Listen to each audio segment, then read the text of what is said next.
This episode is brought to you by Racers 360. Racers 360 is your one-stop shop for all your race car driving education and coaching needs. Check out this testimonial on how the Racers 360 coaches have helped cut seconds off their clients' lap times. My name is Ben Grambo, and I compete in time trials in NASA Mid-Atlantic. I've been using Racers 360 since the middle of 2018, and two things I really like about Racers 360 is that you get the recording of your lap with your coaching session with the coach doing the voice overlay and also doing the drawings for the lines and other driving techniques on top of the video. And you get to watch that again and again. You can study it. You can take notes from it. And that's a real advantage compared to having maybe an instructor just in the right seat with you, where you only get to retain as much as you can learn within that given session. The other thing I use is the same-day coaching service. Drive on Saturday, upload the video at the end of the day, go eat dinner. Usually I get the video back right after dinner. I watch it that night, watch it again in the morning, take some notes, and then go drive faster on Sunday. Racers 360's really helped me go a lot faster and have a lot of fun. Now, all you need to do is head over to ip.racers360.com/10tenths and get your 7-day free trial of the Driver's Lounge, where you'll get access to racetrack breakdowns, recorded webinars, and exclusive partner discounts. Again, that's ip.racers360.com/TENTENTHS. Sign up now and see how using these coaches to improve your skills as a driver will be the best investment you can make to jumping to the front of the pack.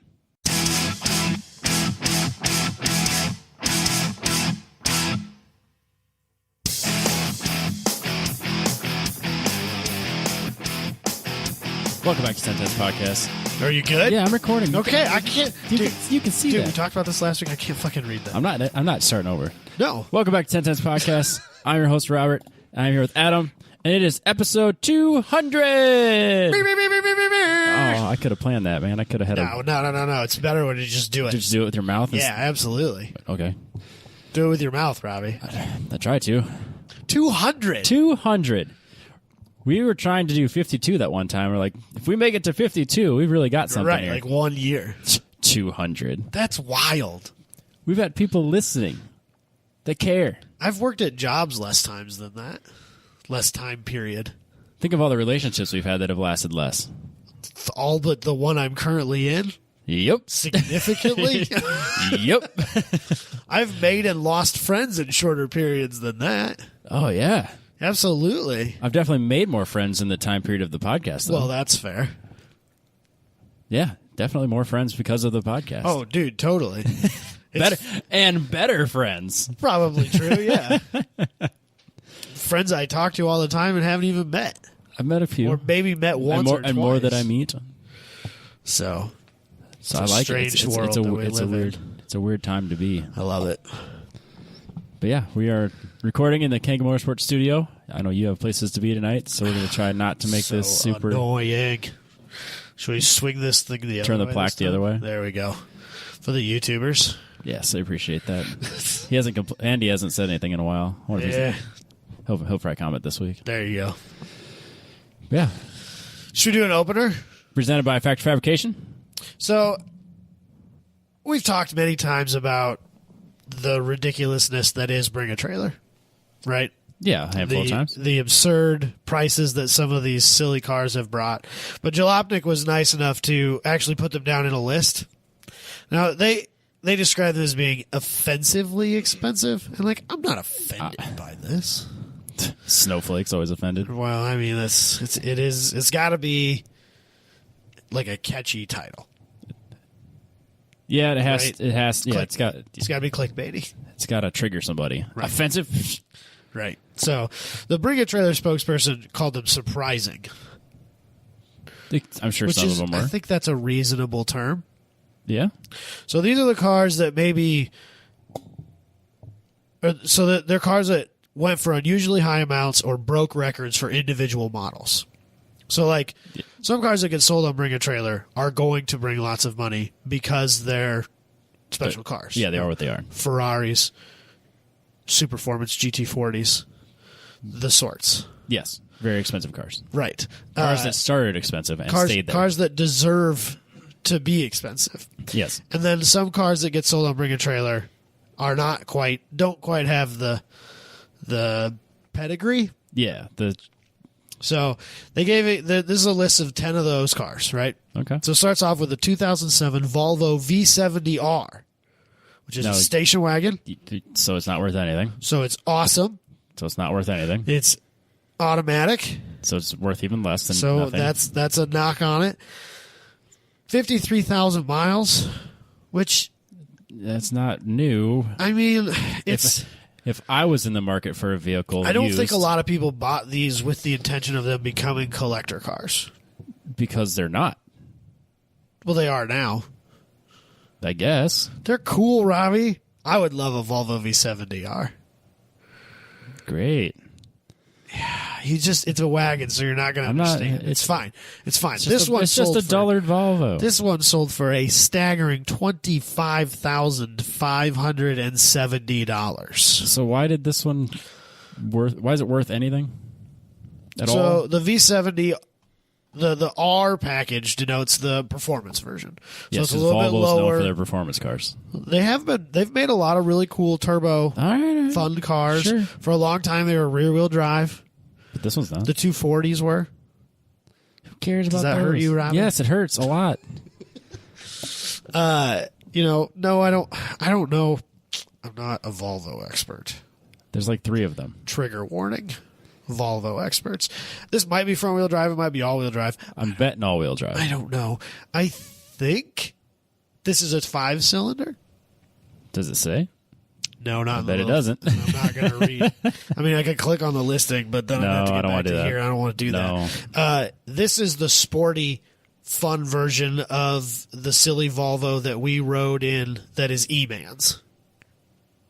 His wasn't a wagon, was it? Yes. God, I don't pay attention to anything. So imagine that, but fast. Ouch. You're triggering everybody. It's fine. Yeah, but his is louder. Well, yeah, but remember how silly, awesome that thing sounded? That was good. Imagine that with a turbo. But then it'd be quiet. Yeah, but it would be turbo. So it would be... Right. All right. So they actually linked to one that sold for $11,500. It was silver, which is a less desirable color, a more common color. Yeah, everyone has a silver Volvo. But was manual. Oh, so it's worth twice and as it was much. less than half with roughly similar mileage. Same type? But didn't sell on Bring a Trailer. Was just like, this is a Craigslist ad for an $11,500 Volvo V70 R with a manual. So that would have been the one to buy. Oh, heads and tails. For sure, dude. I want to know, the guy that bought this car, I want to know how many times his friends send him the link to the one that sold for $11,000. Well, if I was you'd the get it every purchaser day. of this, I would expect nothing less than that. All the time. Yeah. Until that car sold, somebody would send me that link every day. I would screenshot it and send it to you after it was sold. It would get posted in the group. It would get sent to me private message by people I've never met on Instagram, on Facebook, on all of the platforms. And they'd be right. And I would be mad about it. Because you can't turn around and sell it. No one's going to buy it. No, I'm never going to make money back on this. I've kind of eaten up. You wouldn't break even. No, I'll never break it. I'd be lucky if I break even. Yeah. I'd feel like I won the lottery. The thing is, there were at least 2 people who were willing to pay at least $25,000 for this. True. Or it wouldn't have got there. Or maybe one guy knew the other guy wanted it for some reason and bid him up. But it's a high risk. I don't know, man. I don't get it. I'm not paying 25 for a Volvo. Next up, an even staggeringly larger sum of money for arguably less car. A 91 CRX SI. This car would be more fun. It'd be slower. This car would be more fun. I don't know about more fun, Robbie. Instead of manual? Yeah. This car would be more fun. All right. This car would be way more fun. You could be way louder in this one. But is it $33,600 worth of fun? That's new S2000 money, so no. Well, not anymore. New S2000. Not anymore. That's But new BRZ money. That'd be way more fun. I think that's new 4-cylinder Camaro 1LE money. Yeah, get that. That's what you want. Yeah. I don't care how weird this That's windshield is. probably new V6 Mustang money. Yeah, right up there. So, These Honda boys, I don't get it. right? Is it like Right? no miles, no rust, Let's see. Let's see no here. cigarette burns on the seat? It's got the silly hatch covered plastic doesn't- thingy. Yeah, it's got the sweet louvers. Louvers. Is that what they Sweet call them? louvers, Robbie. No. Sweet louvers. I like how it has to go over top of the wiper blade. That's weird to me. That is strange. But I guess what else are you going to do? Yeah, you kind of got to do it. Or get rid of the wiper. Just take it off. Yeah, it's ugly.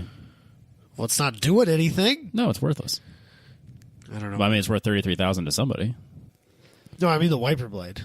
It's not doing anything with the louvers. But water gets under there, Does it, though? doesn't it? Not enough that it warrants a wiper? Well, if you drive this fast enough, it Yeah, won't. you just got to go faster. Exactly. Just put some Rain-X and drive fast. Early 90s Hondas are known for their speed. They're known for their noise, yes. I don't know, man. I don't know. Didn't Adam Jabay buy this? No. And he actually told me, because I sent that to him when it sold. Yep. And he was like, dude, I love EF Civics till the day I die. Yeah, of course. It's my chassis of choice. Yeah. That car, in any condition, is not worth $33,000. He's not wrong. So, and that comes from like one of the most diehard, live or die EF chassis dudes I've ever met in my life. So, Yeah, it's not worth 33. that's wild. And it's not like you're going to collect it and just set it in a corner of a car collection or a museum. Yes, it is. Yeah, I mean, but who cares? That's my point. It's like, Honda people. it's weird. Is there a Honda museum I'm sure. besides like the factory one? I don't know. You're asking me questions I can't answer, Robbie. I'd go to it. I go to all the museums. Would you? Yeah, I go to all the museums. That's true. You did go by yourself to the Volvo. That was nice. That was a good. That was one of the best vacations I ever took. I'm just saying. If you ever get the chance, take a solo vacation. You won't regret it. Up next, a 1994, so second gen, Hell yeah. SW20 Toyota MR2 Turbo. So this is the turbo. Now we're starting to get to fun cars. Yep. This would be fun. I like this car. I'm assuming that it's probably a manual because I would think that most of the turbo ones are. I don't think I've ever seen an automatic. I don't know if they made automatics. I've never seen one. I've never looked, but I've never seen one. Another thing I wouldn't know. I've only seen a small handful. A They're all been manual. staggering $38,250. Does it have 250 miles? Again, without clicking on the listing, I can't tell you. If it doesn't have 700 wheel horsepower, I'm not interested at that price. But I'm also not a collector. Yeah. And also those 215s are not going to do a lot of good for 700 wheel horsepower. Yeah, bone stock everything, so I assume it's got to have no miles. It's got the factory plastic covers on the Yeah, it on the looks floor as mats, all stock that. as stock can stock. So, and I assume that all of these cars are, because that's the only way that They these have to cars be. would be worth that, like, collector, if you will, condition, is that they have to be stock as stock can stock. So somebody bought this and just sat Uh-huh. on it. We're like, Well, I you know- think you might drive it occasionally on really nice days to Cars and Coffees, sure. where people will laugh at you for spending $40,000 on a Toyota MR2. What did this cost new? It couldn't have been 40. Even price inflation adjusted, I'll bet it's not even that. No. Might be close, but I don't know what they cost new. Yeah, I guess that. You know, I never in the paid attention. 90s, let's say 15, Maybe 20. maybe. So I guess if you bought it and just And- parked it, you would have yeah. made money on it, right? Yeah, but so would putting it in the bank. Yeah, that's fair. Cars are never a good place to No. park money, Great place despite to what we spend want to it. think. No, it's a great way to burn money. Yeah. Yeah. Heroin would be cheaper. Next up, a car that to me makes even less sense, Robbie. A 1985 Mercedes-Benz 300 TD turbo diesel wagon in the beigest of beige that can beige. It's awfully beige with a beige interior. Beige interior, beige Yellow paint, or yellow. Like, it could not be Fog more lamps? painfully boring. 57,000 miles. Pretty low mileage.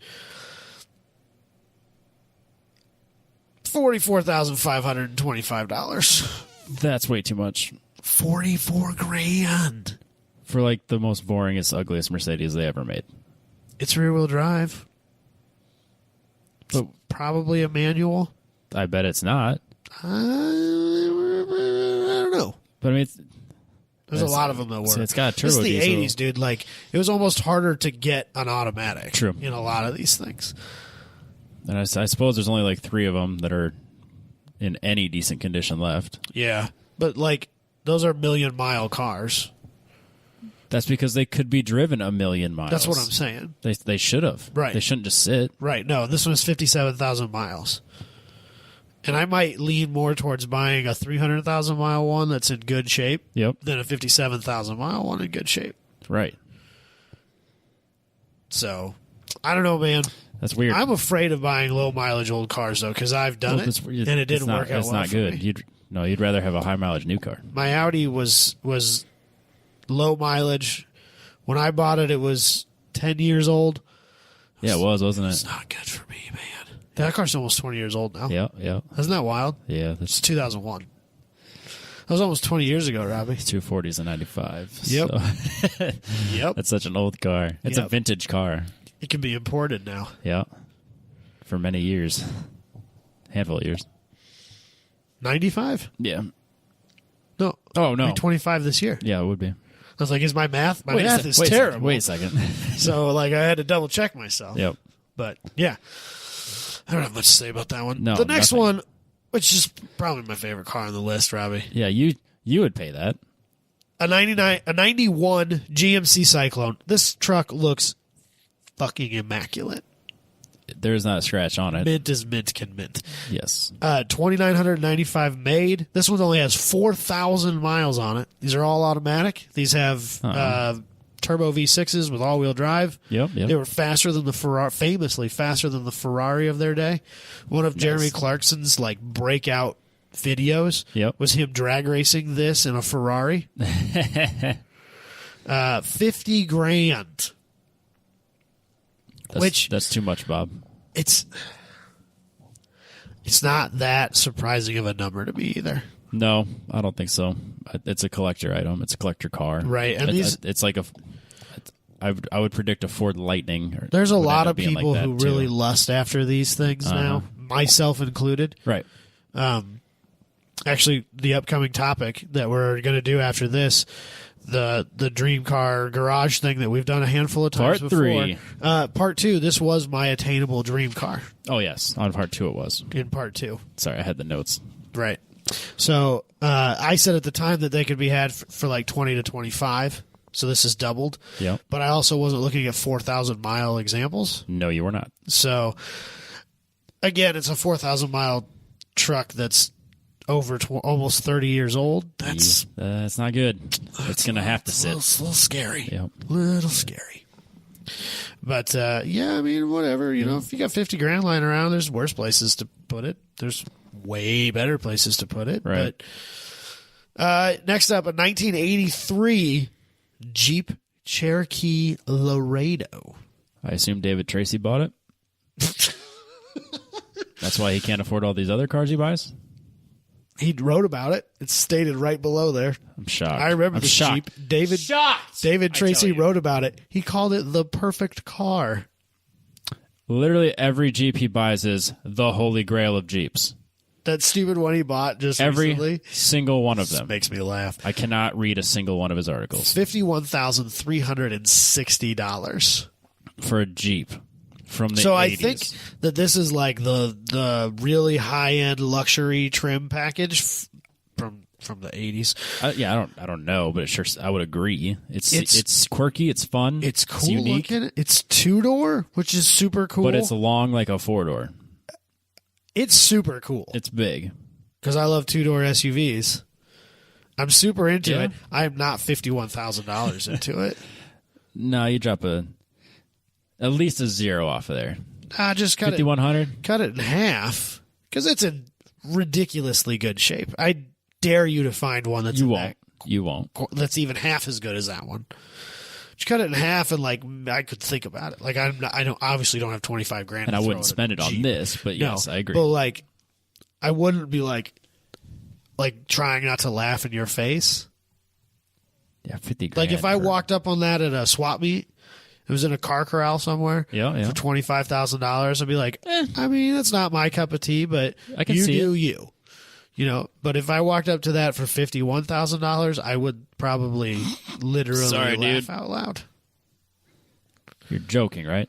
No, man, it's a Jeep Cherokee Laredo. Yeah. Great, I guess. Yeah. Oh, this next one hurts me, Robbie. Yeah. It really hurts me. It is. A 1997 Acura Integra Type R. It's like James Houghton's. So this is the But holy not like James grail. Houghton's. This is the holy grail of front-wheel drive Hondas. Yes. It doesn't get any better than this for front-wheel drive Hondas. I can see somebody making the argument that the S2000 is a better vehicle. It is, but it's not. It's I would rear-wheel disagree drive. with you. This, to me, this is the holy grail of Hondas. The Full 97 stop. Full Integra Type stop. R. An Integra, that gen Integra Type R is as good as it gets to me for Hondas. No. Previous guest of the show, James Houghton, just absolutely hacked and destroyed his.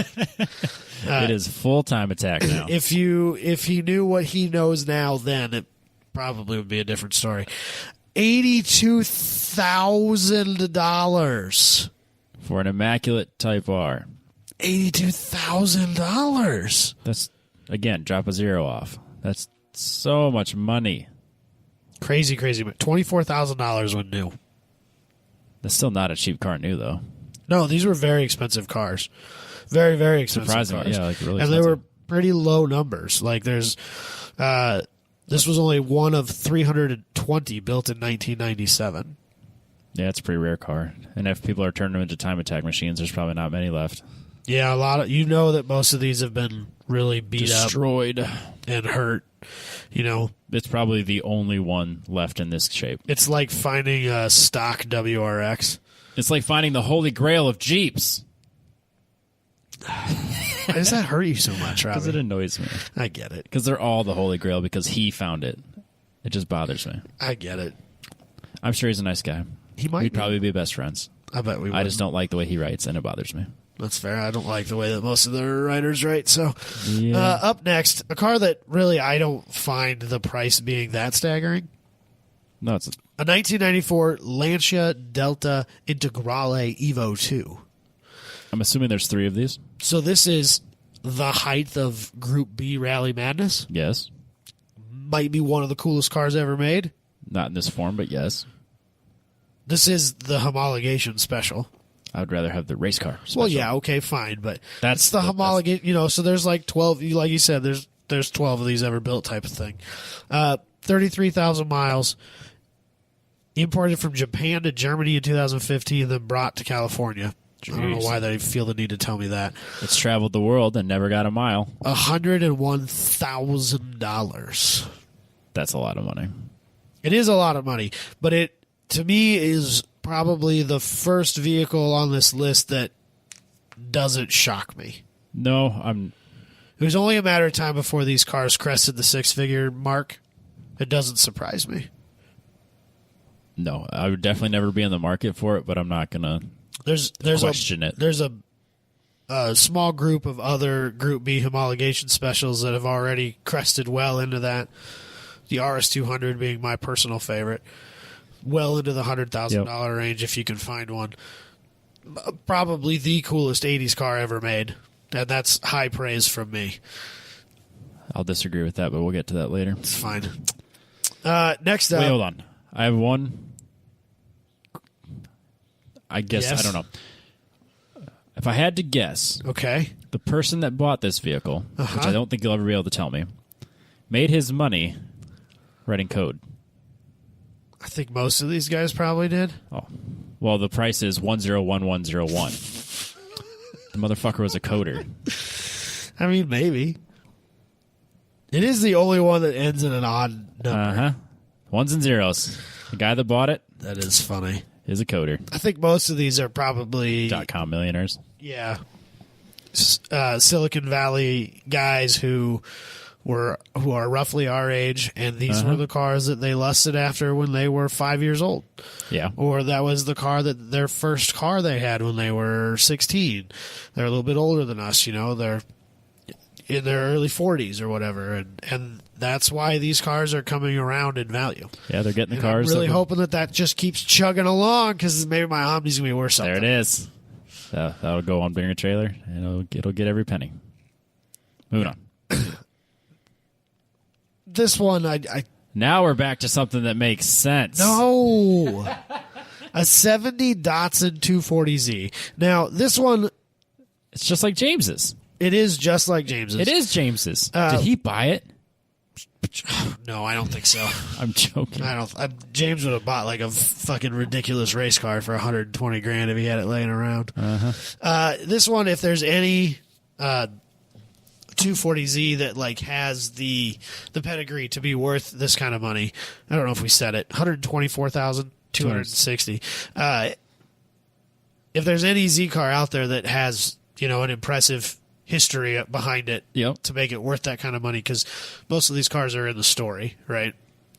I would say it was this one. So this one, restored in the 90s, won a gold medallion award at the National Z-Car Convention. Z-Car Convention. You should go to that. Is that the one that goes in Bowling Green? I don't have any idea. Or Atlanta? I don't have any idea. I can't remember. It's every year. It was displayed at the Whitney Museum of Modern Art in New York. Ooh. The car was featured during the induction of former Nissan Motor Corporation USA president Yutaka Katayama at the Automotive Hall of Fame in 1998, and was used as the basis for the Franklin Mint model wearing the same chassis number. Ooh. Numbers matching 2.4-liter inline six. So, car is finished in orange over a black interior. That's a nice car. It comes with a Franklin Mint model signed by Katayama. It's starting to make more sense. So it's got a cool story. It's starting to make sense. It's got it's been a museum car. It was used as a background thing for somebody being inducted into the Automotive Hall of Fame, which I didn't know was a thing. Apparently it's a thing. Yeah. New bucket list item. We'll be there. New bucket list item for sure. For podcasting, in the future.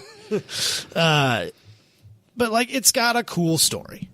It does. So far, the rest of these have just been I bought this car and parked it in my garage. Yeah, it's low miles. I never drove it, this one has a cool story. It's been restored once, which can be a knock because it's only original once, Robbie. I know. There's no such thing as a new car once it leaves the lot. But I guess fine.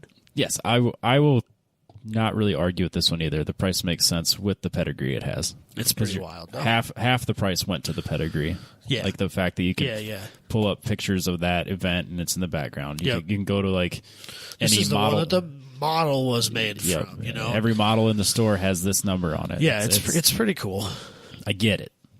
It's still wild. Still $124,000. Yeah, that is sitting in a museum somewhere again, for sure. As it should or be. A private collection of some kind. Yes. Yeah, that's a nice car. So pretty awesome car. Then the last one they have on this list, oh, excuse me, a 1962. Whoa. So I think the oldest car on the list so far. Yes. Austin Mini Beach Car. Whoa. So this is an original Mini, so it's a little bitty guy. It has no doors. It's the 4-door. If it had doors, it would be the 4-door version. It's got 2 rows of seats. So it's got 2 rows of seats. They took the doors off and they took the B pillar out so that it's open, kind of like a Baja buggy. Kind of like a golf cart. Yes, very much like a golf cart, because it appears to still have a hard top, like the factory hard top. Yep, hard top. It doesn't look to me like it's a convertible. It is not. So this one's pretty cool. They only made 15 of them. This is the first time I've ever seen one. I've never seen anything like this. 13 of them were left hand drive. They were sent to the U.S. for the purpose of promoting Mini in North America. So there's one left. No, so this is one of those. That is left? I mean, like left. Oh, who knows? As who in knows? existence. Who knows how many are left? They don't say anything can't be many. about it. But it's, it was once owned by Mini as a promotional car, which is kind of cool, and it looks like I assume it's restored. Yeah, but it looks like it's perfect.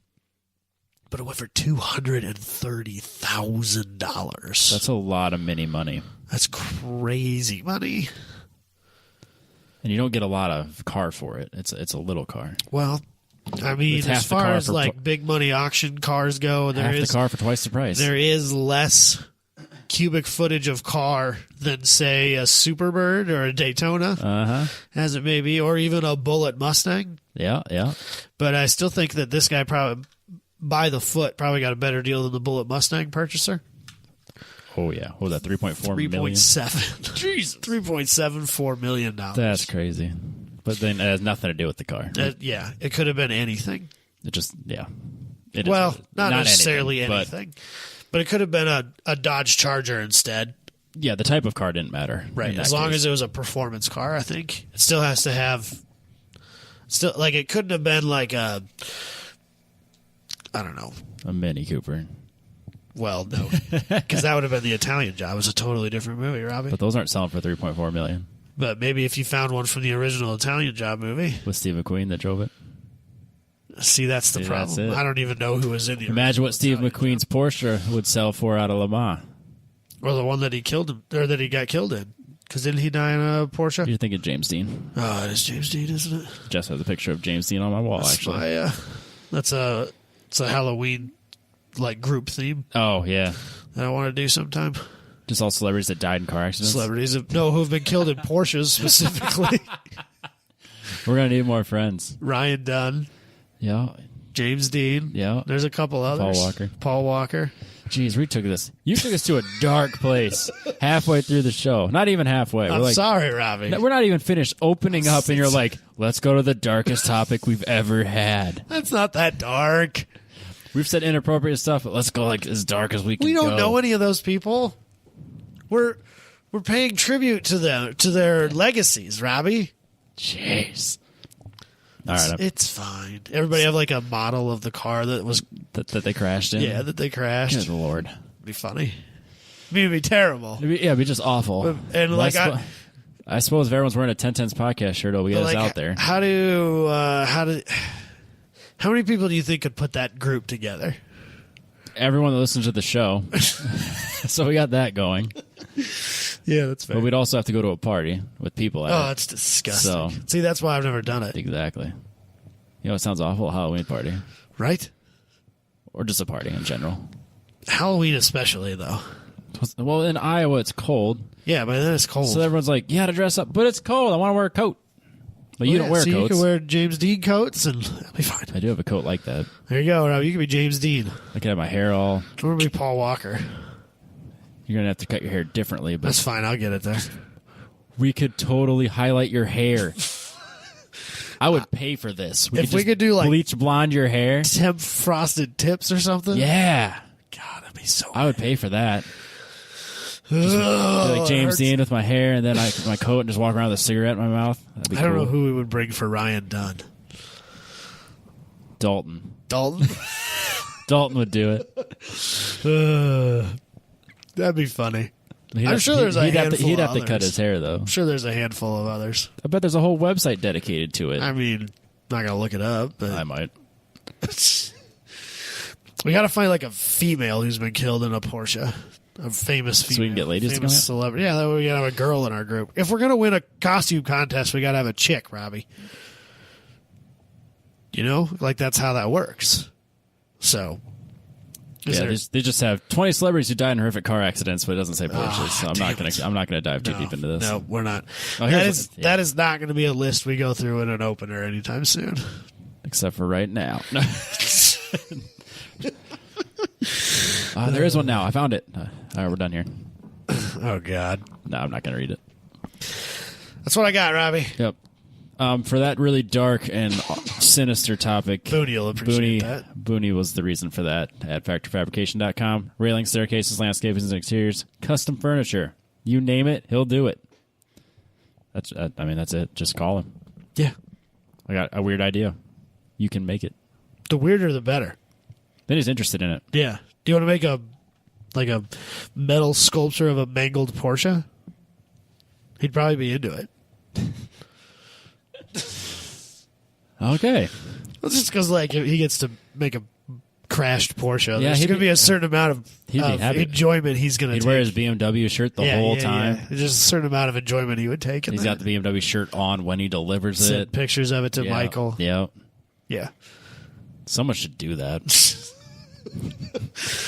It's terrible. Oh, my God. So let's do a topic. I'm excited about this, Robbie. Are you? I am. All right, Mine's still not that radically different. I changed. I haven't. I have changed Have over you? time. I have learned. I have become educated on cars in general. Yeah, but correctly? Yes. I bet I would argue that. Yeah, whatever. I don't care what you think. Don't care what you think. Oh, jeez. How do you want to do this? You want to go back and forth? Or do you Sure. want to go over what we used to have? No. You don't care? Excuse me. You don't want to know where you came from? I know where I came from. What do you think I listened to on my way here just to remember? What do you think I listened to make this a list? Yeah. Let's do this first. Let's go over the categories so that maybe people can think about it Okay. on their own. All right. Also, episode 3 Yep. and episode 55. crucial listening material. If you haven't, or if you have not in a long time, Yep. should go back and listen to those. I'll be honest, I can't listen to old podcasts of myself. But I also can't listen to new podcasts of myself either. Sometimes I really enjoy going back and listening to old shit and laughing at the stupid shit that we said. Yeah. Episode 3 is good because I'm really uncomfortable on the microphone. I'm new.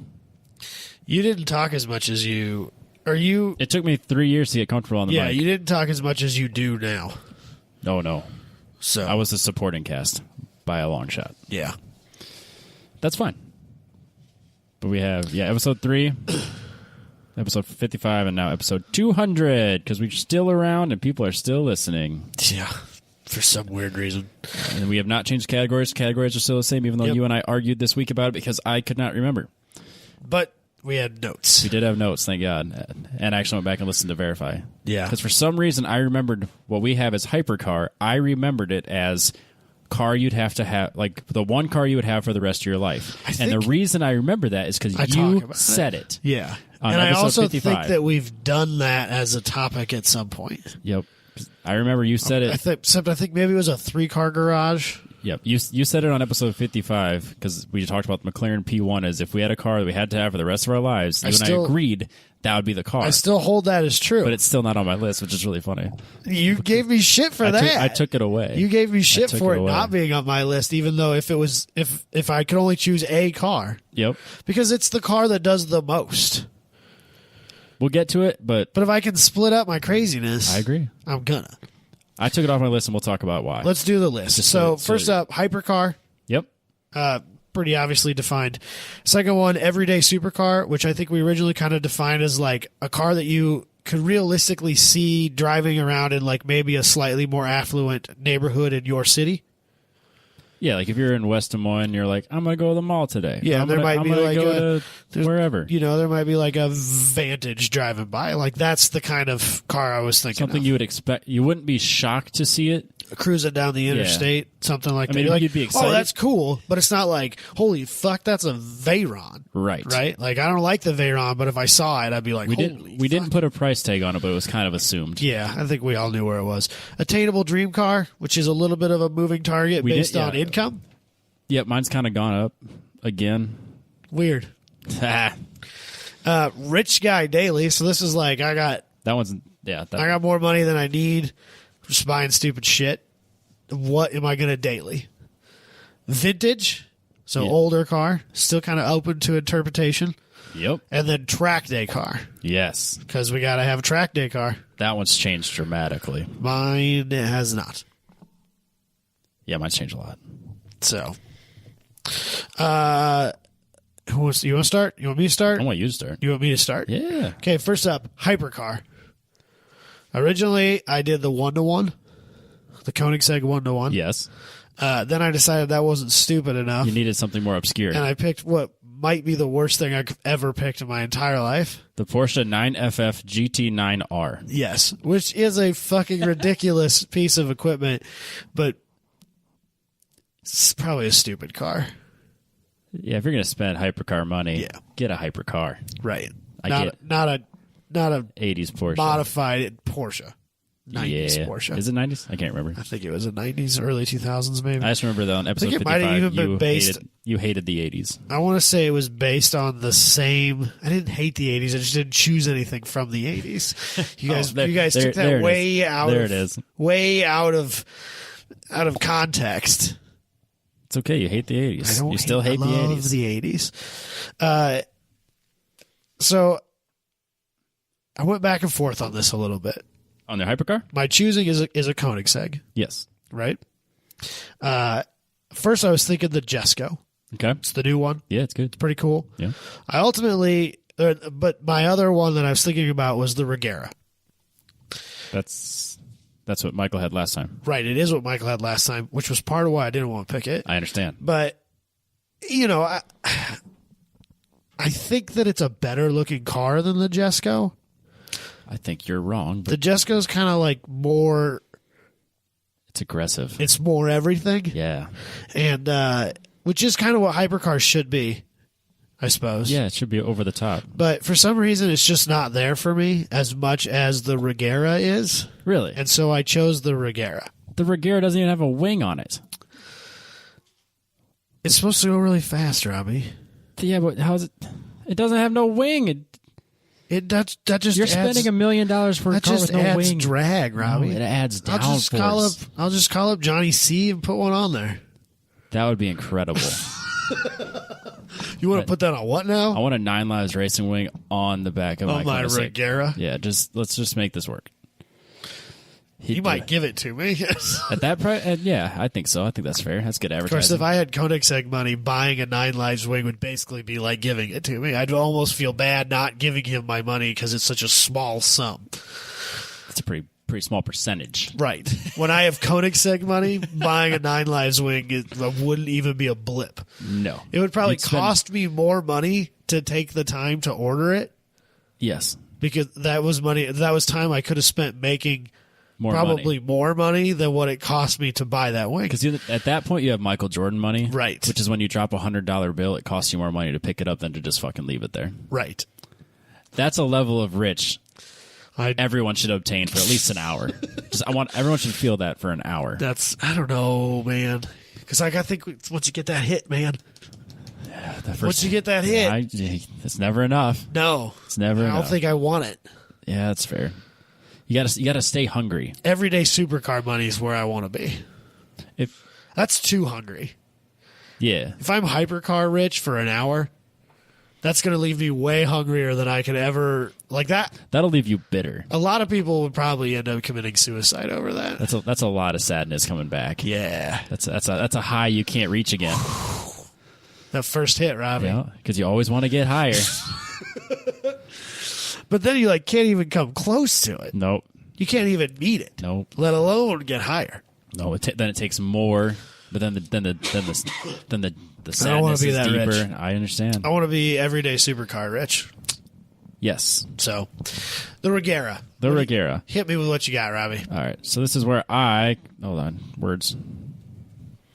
This is where I completely disagree with you, and that you're wrong. And that the Jesko Shocking. is the much better looking and better choice for a hypercar. Oh, that's the best. That makes me really happy. This car is so much better looking. It's got the big ass splitter in the front. It's got the flat bottom. So- It's got the side skirts that stick out good. It's got the big ass wing that comes off out the center. It is an should just- engineering marvel. This should be your track day car, not your hypercar. I have a better track car. I'll bet it's not better than that. It's probably not, but if push came to shove and you put these two cars in front of me and said pick one for your track car, I still wouldn't pick the Jesko. I would still pick my track car Okay, that's fair. because I love it. It's my favorite car. Interesting. Yes. Interesting.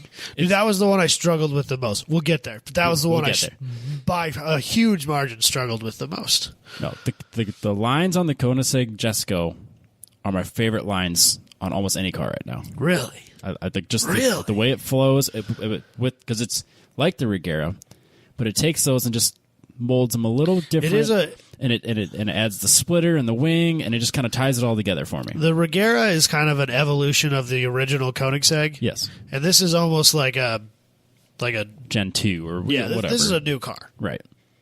They changed enough on it that like you can still tell it's a Koenigsegg, but you're not like that's a CCR with some parts bolted onto it. Right.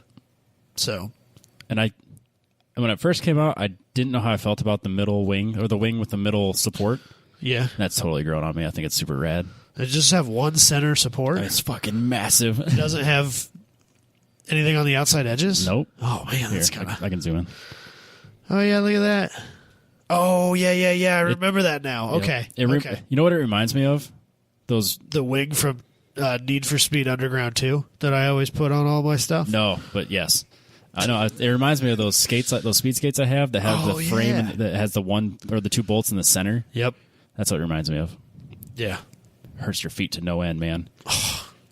It's like when you walk, you have lots of points of pressure. Points of pressure on the front and back of your feet. But when you put it to the center of your foot where it never normally sees that, you cramp like crazy. I don't know why. There's got to be a it's performance advantage for it. Equal force, but it's way harder on your feet. Weird. No one has a fucking clue what I'm talking about. We'll go back to cars. It's fine.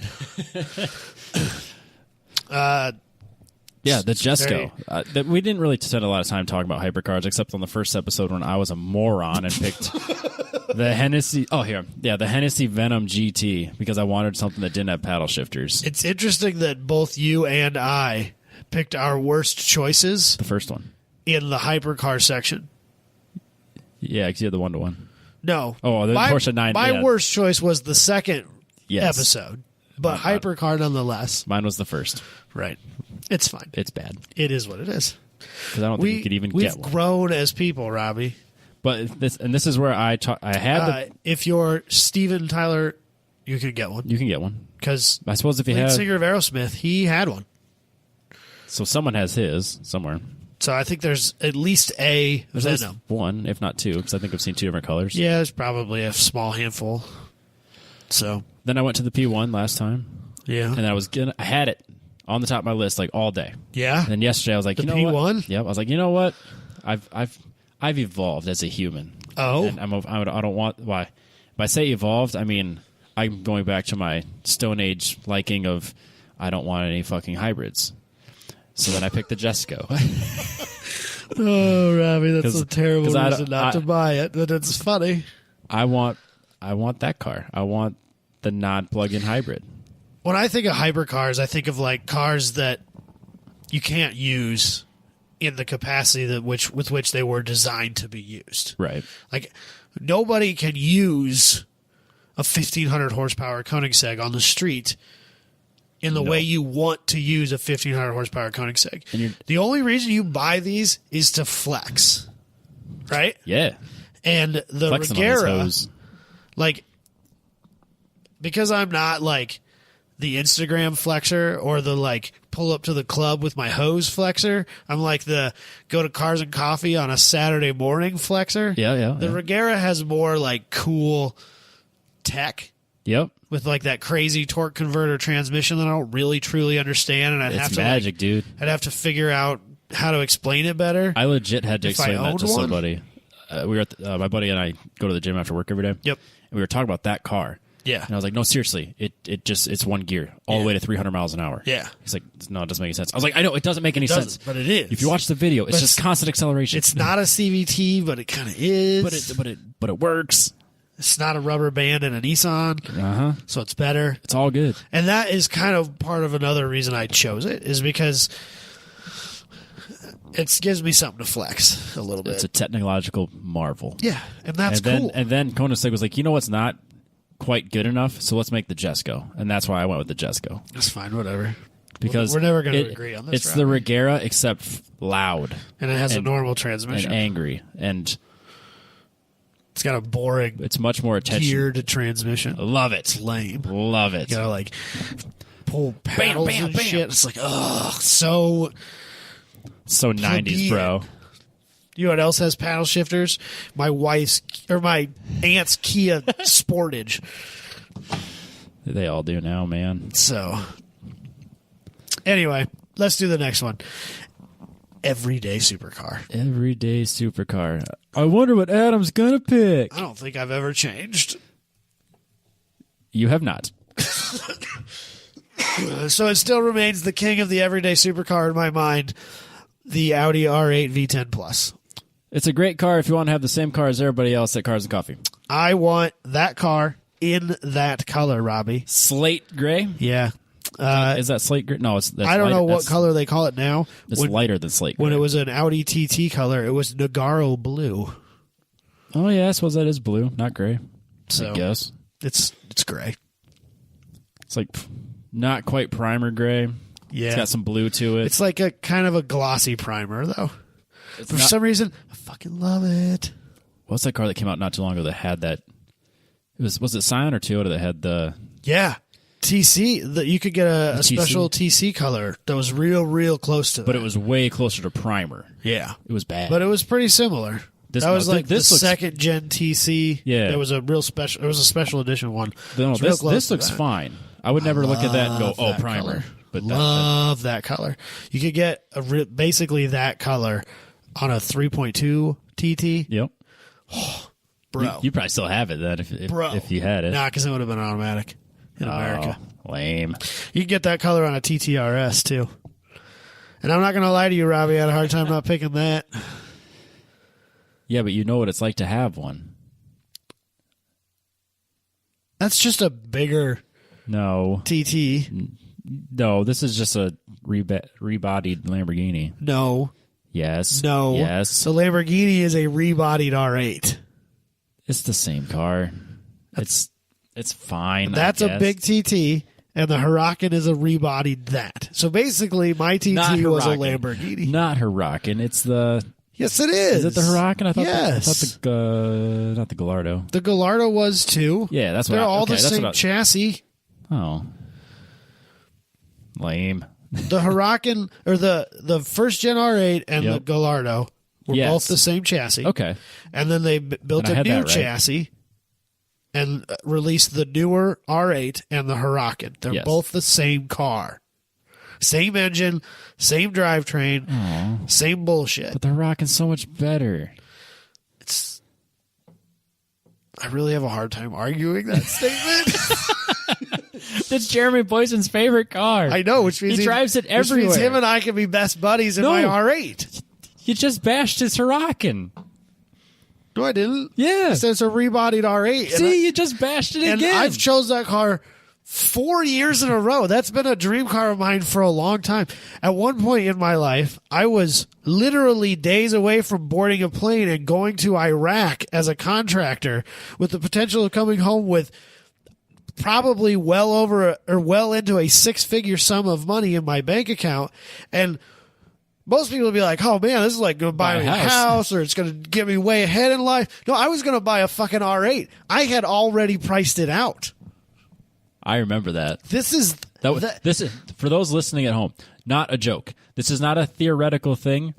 You legitimately had a job in Iraq you could have taken, and you almost took it to buy this car. I was literally removed from the list. Like, I was going. I went through the civilian training and everything. I was days from boarding a plane to go to Iraq, and the guy who we were the company I was working for was contracted through, said, I don't like because I was like 105 pounds soaking wet when I was 21. And he's like, I don't like sending real small young guys out there because the enlisted guys are not real big fans of hot shots of the contractors because they're making way more money, and for the most part they're not in the line of danger. And so we have a lot of hazing issues with that, and I'm not willing to send you there. And so I got booted off the team. Damn it. But like, it was like legit big money. Like, I was probably going to come home with north of $100,000 in my bank account. That'd be fun to come And I back to. had every intention of making what would have probably been the worst decision of my life. Worst decision so far. Like, I had even cross-shopped insurance companies.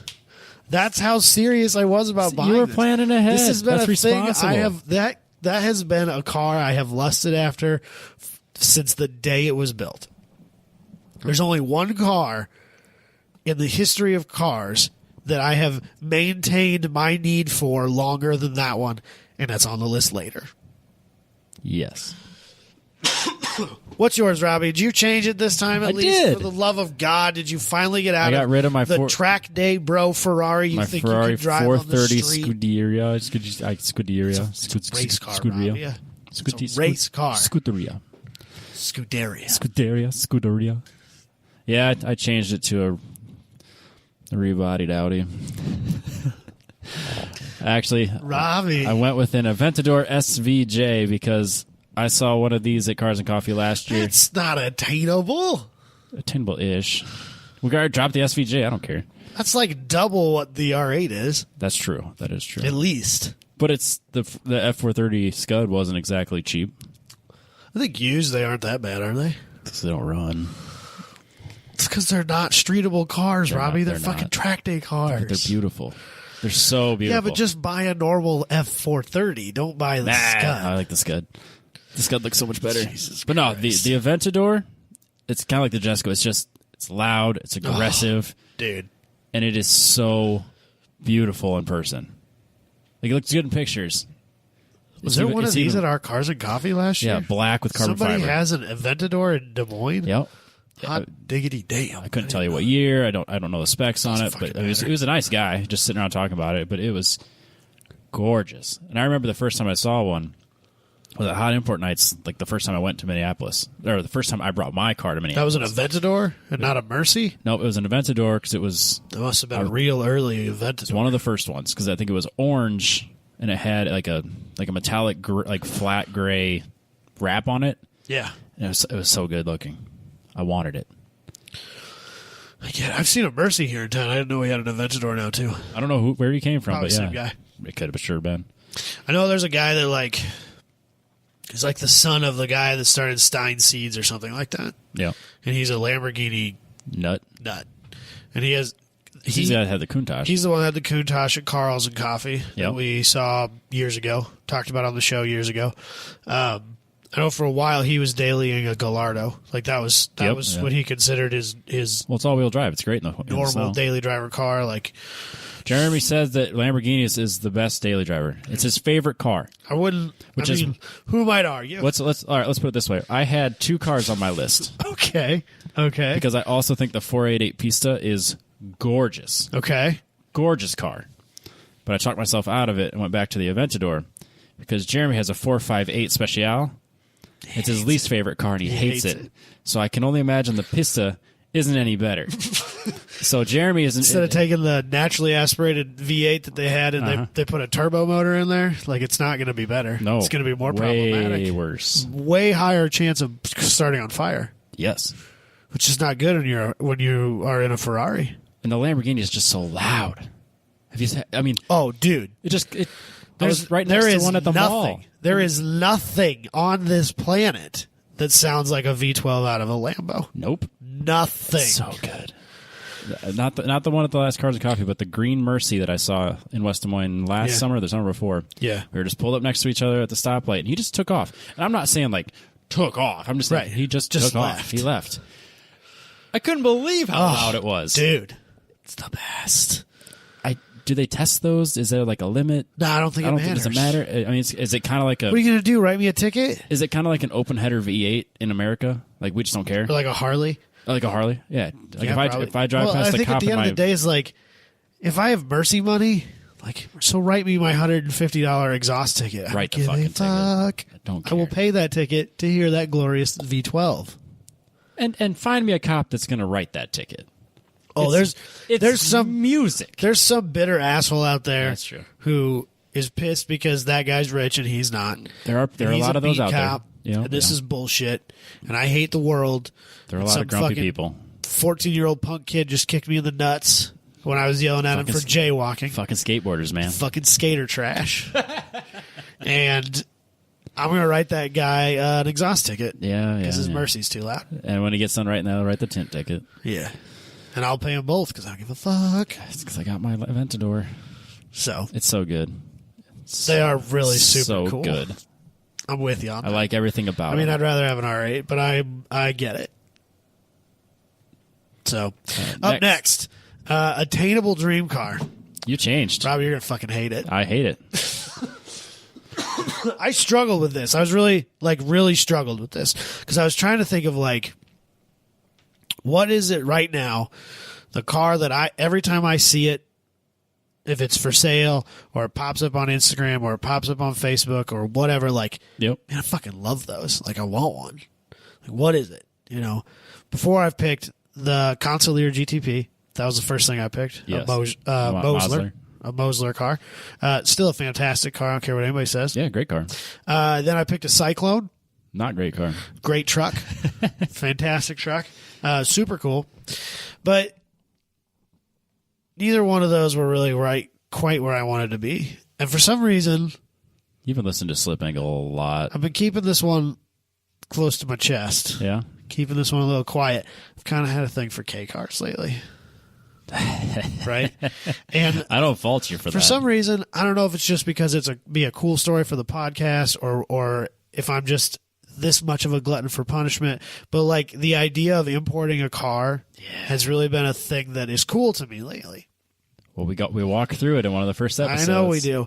And probably peak K car for me personally, the Honda City Turbo.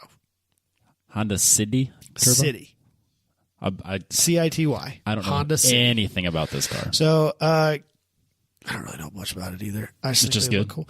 The other thing that's kind of the reason this car is in the top of my mind all the time, Hot Wheels recently released one of these. Okay. And so every time I'm looking at Hot Wheels with Logan, I see this. We already have one, obviously. Of course. But I see it, I'm like, I fucking love that thing. It's so cool. The other thing is that this crazy little mini bike thing that's in front of it. It's like a skateboard. No, it's a mini bike. No, but it looks like a skateboard. Okay, fine, but it's a flat top. Yeah, it folds up and fits inside the back of the car, and they came as a unit. That's hilarious. When you bought your City Turbo, it came with that, which I think they call a mini Compa Moto or something like that. It's a Moto Comps. Yeah, there you go. I don't know boo shit about this car. I just fucking love it. I think it's super cool. Pretty certain it's a K car. I know K cars are 660 cc's. Okay. I know that this one, that the one I chose in particular is the turbo version. I assume that there's a not turbo version. It's not what I'm after. No, you want the turbo. It's boxy. It's 80s. It's glorious. I need it. It's super duper tiny. If you want a Festiva, just buy a Festiva. I don't know why you think you need to have this. It's basically a JDM Festiva, except I think it might be smaller. It's smaller, which is insane. And it comes with a mini bike. How do you even drive the mini bike? You can't. Doesn't have handlebars or nothing. Yeah, they fold up. Yeah, they fold up. They're like this fucking. They're like 3 inches off the top of the flat top of the thing. That's awesome. Yeah, dude, they're super rad. But then you get killed on that thing. I show up at a track day with my Honda City Turbo, and I pull my pit bike out of the back of the thing. Yep. And I fire that bad boy up, and I go about your day. Putter my way over to the driver's meeting, and then I putter my way back, and I hop in my Honda Turbo, and I fucking lay down 4-minute laps around Gingerman because it's got to be the most dog-ass slow thing on the planet. And I love every second of it, Robbie. You'd be happy. I will not be in the Minute 40 Club in that bad boy. That's okay. 240. You be in the 240 Club. Somebody's got to be there. There you go. Somebody has to be the slowest dude at the track day. But somebody also has to be having the most fun. And I feel you can be both. like I can be both in a Honda City Turbo. Fair enough. Also, this is one of those cars that would bring stupid that will be on the bring a trailer list at some point. Yeah, low mileage, complete, immaculate one that also has the mini bike. Some people pay way too much fucking money. That will be $100,000 car. Yeah, this year type shit.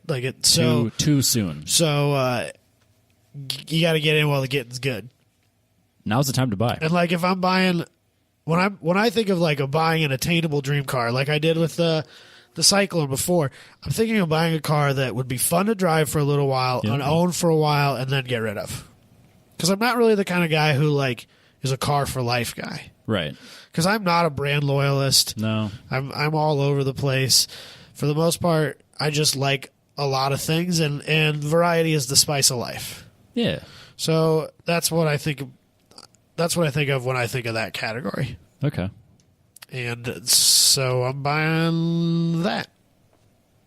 And I don't care if you hate it, Robbie. It's just not going on any of my lists, Well, I'll tell you that much. I didn't expect it to. What do you got? Hit me. It's the Noble M400. Because shocker. every time I see one of these for sale, I reconsider my finances. These aren't more expensive than the one you picked last time, are they? I had a S15 Silvia, which you could probably get in the 30s. Yeah. And then a Dodge Viper. Which is like a $50,000 or $60,000 car? You could probably get one in the 40s. Now, this is like a $30,000 car, isn't it? No, it's like a $60,000 Oh, car. really? Yeah. Oh, pop deal. It's a lot of money for a turbo Taurus motor. Yeah, but it's so good. It's basically a Ford GT. Exactly. It's a V6 out of a Taurus with two turbos hanging off the side of it. It's basically I think they GT. changed it in the newer ones. Oh, I'm sure the newer ones is probably, yeah. But anyways, yeah, that's not a kit car, but it's so good. They're super cool. And the one I saw at TT Nats kind of reignited that fire. It's like, oh, yeah, that's the car. There used to be a guy around here that had one, and he would bring it to Marshalltown all the time. I remember that. And I assumed that he just wasn't really pushing it that hard because he was never like super fast. No. He was really fast between the corners.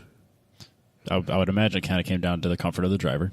Right. The most. Yeah. Comfort, talent level, a little bit of both. Probably, yeah. Or just doesn't An want to push unwillingness yes. to wreck my Noble over, my $2,000 Omni. Like, I get it. It's fine. Yes. But it was always cool to see. Like, you'd open up the back engine cover, yep. and it like had all the gold wrapping in it and stuff like that. And they're sweet. They're awesome. They're very cool. Approved, Robbie. Wow. I also had the DDR Motorsports kit car on there. I was kind of wondering if that was your track car. No, that would be my obtainable dream car. Okay. But the obtainable part isn't the finances because it's really not that expensive. It's like just a lawsuit against that company because nobody gets their cars. Right. So shocking. So that being said, if one ever comes for sale, like halfway through the project, right, I'd have a real hard time not snatching that up and figuring out how to finance it later. Right. Because there's only a few out there. You're going to need a second job here soon, Robbie. This needs to start making money. Yeah. I need to start affording these things. Yeah. You got a lot of stuff coming up on your plate. We'll talk about it at some point in the show. Yeah. It's going to be a busy year. It's going to be good. It's going to be an expensive and busy year for that man over there. Love it. Next up, vintage car. No, it's not. Oh, Rich Guy Daily. Boring. Another vehicle I've never changed. I thought you said that variety was the spice of life. I haven't found a really expensive, comfortable daily driver car that tickles my fancy more than the Porsche Panamera Turbo S Gran Turismo.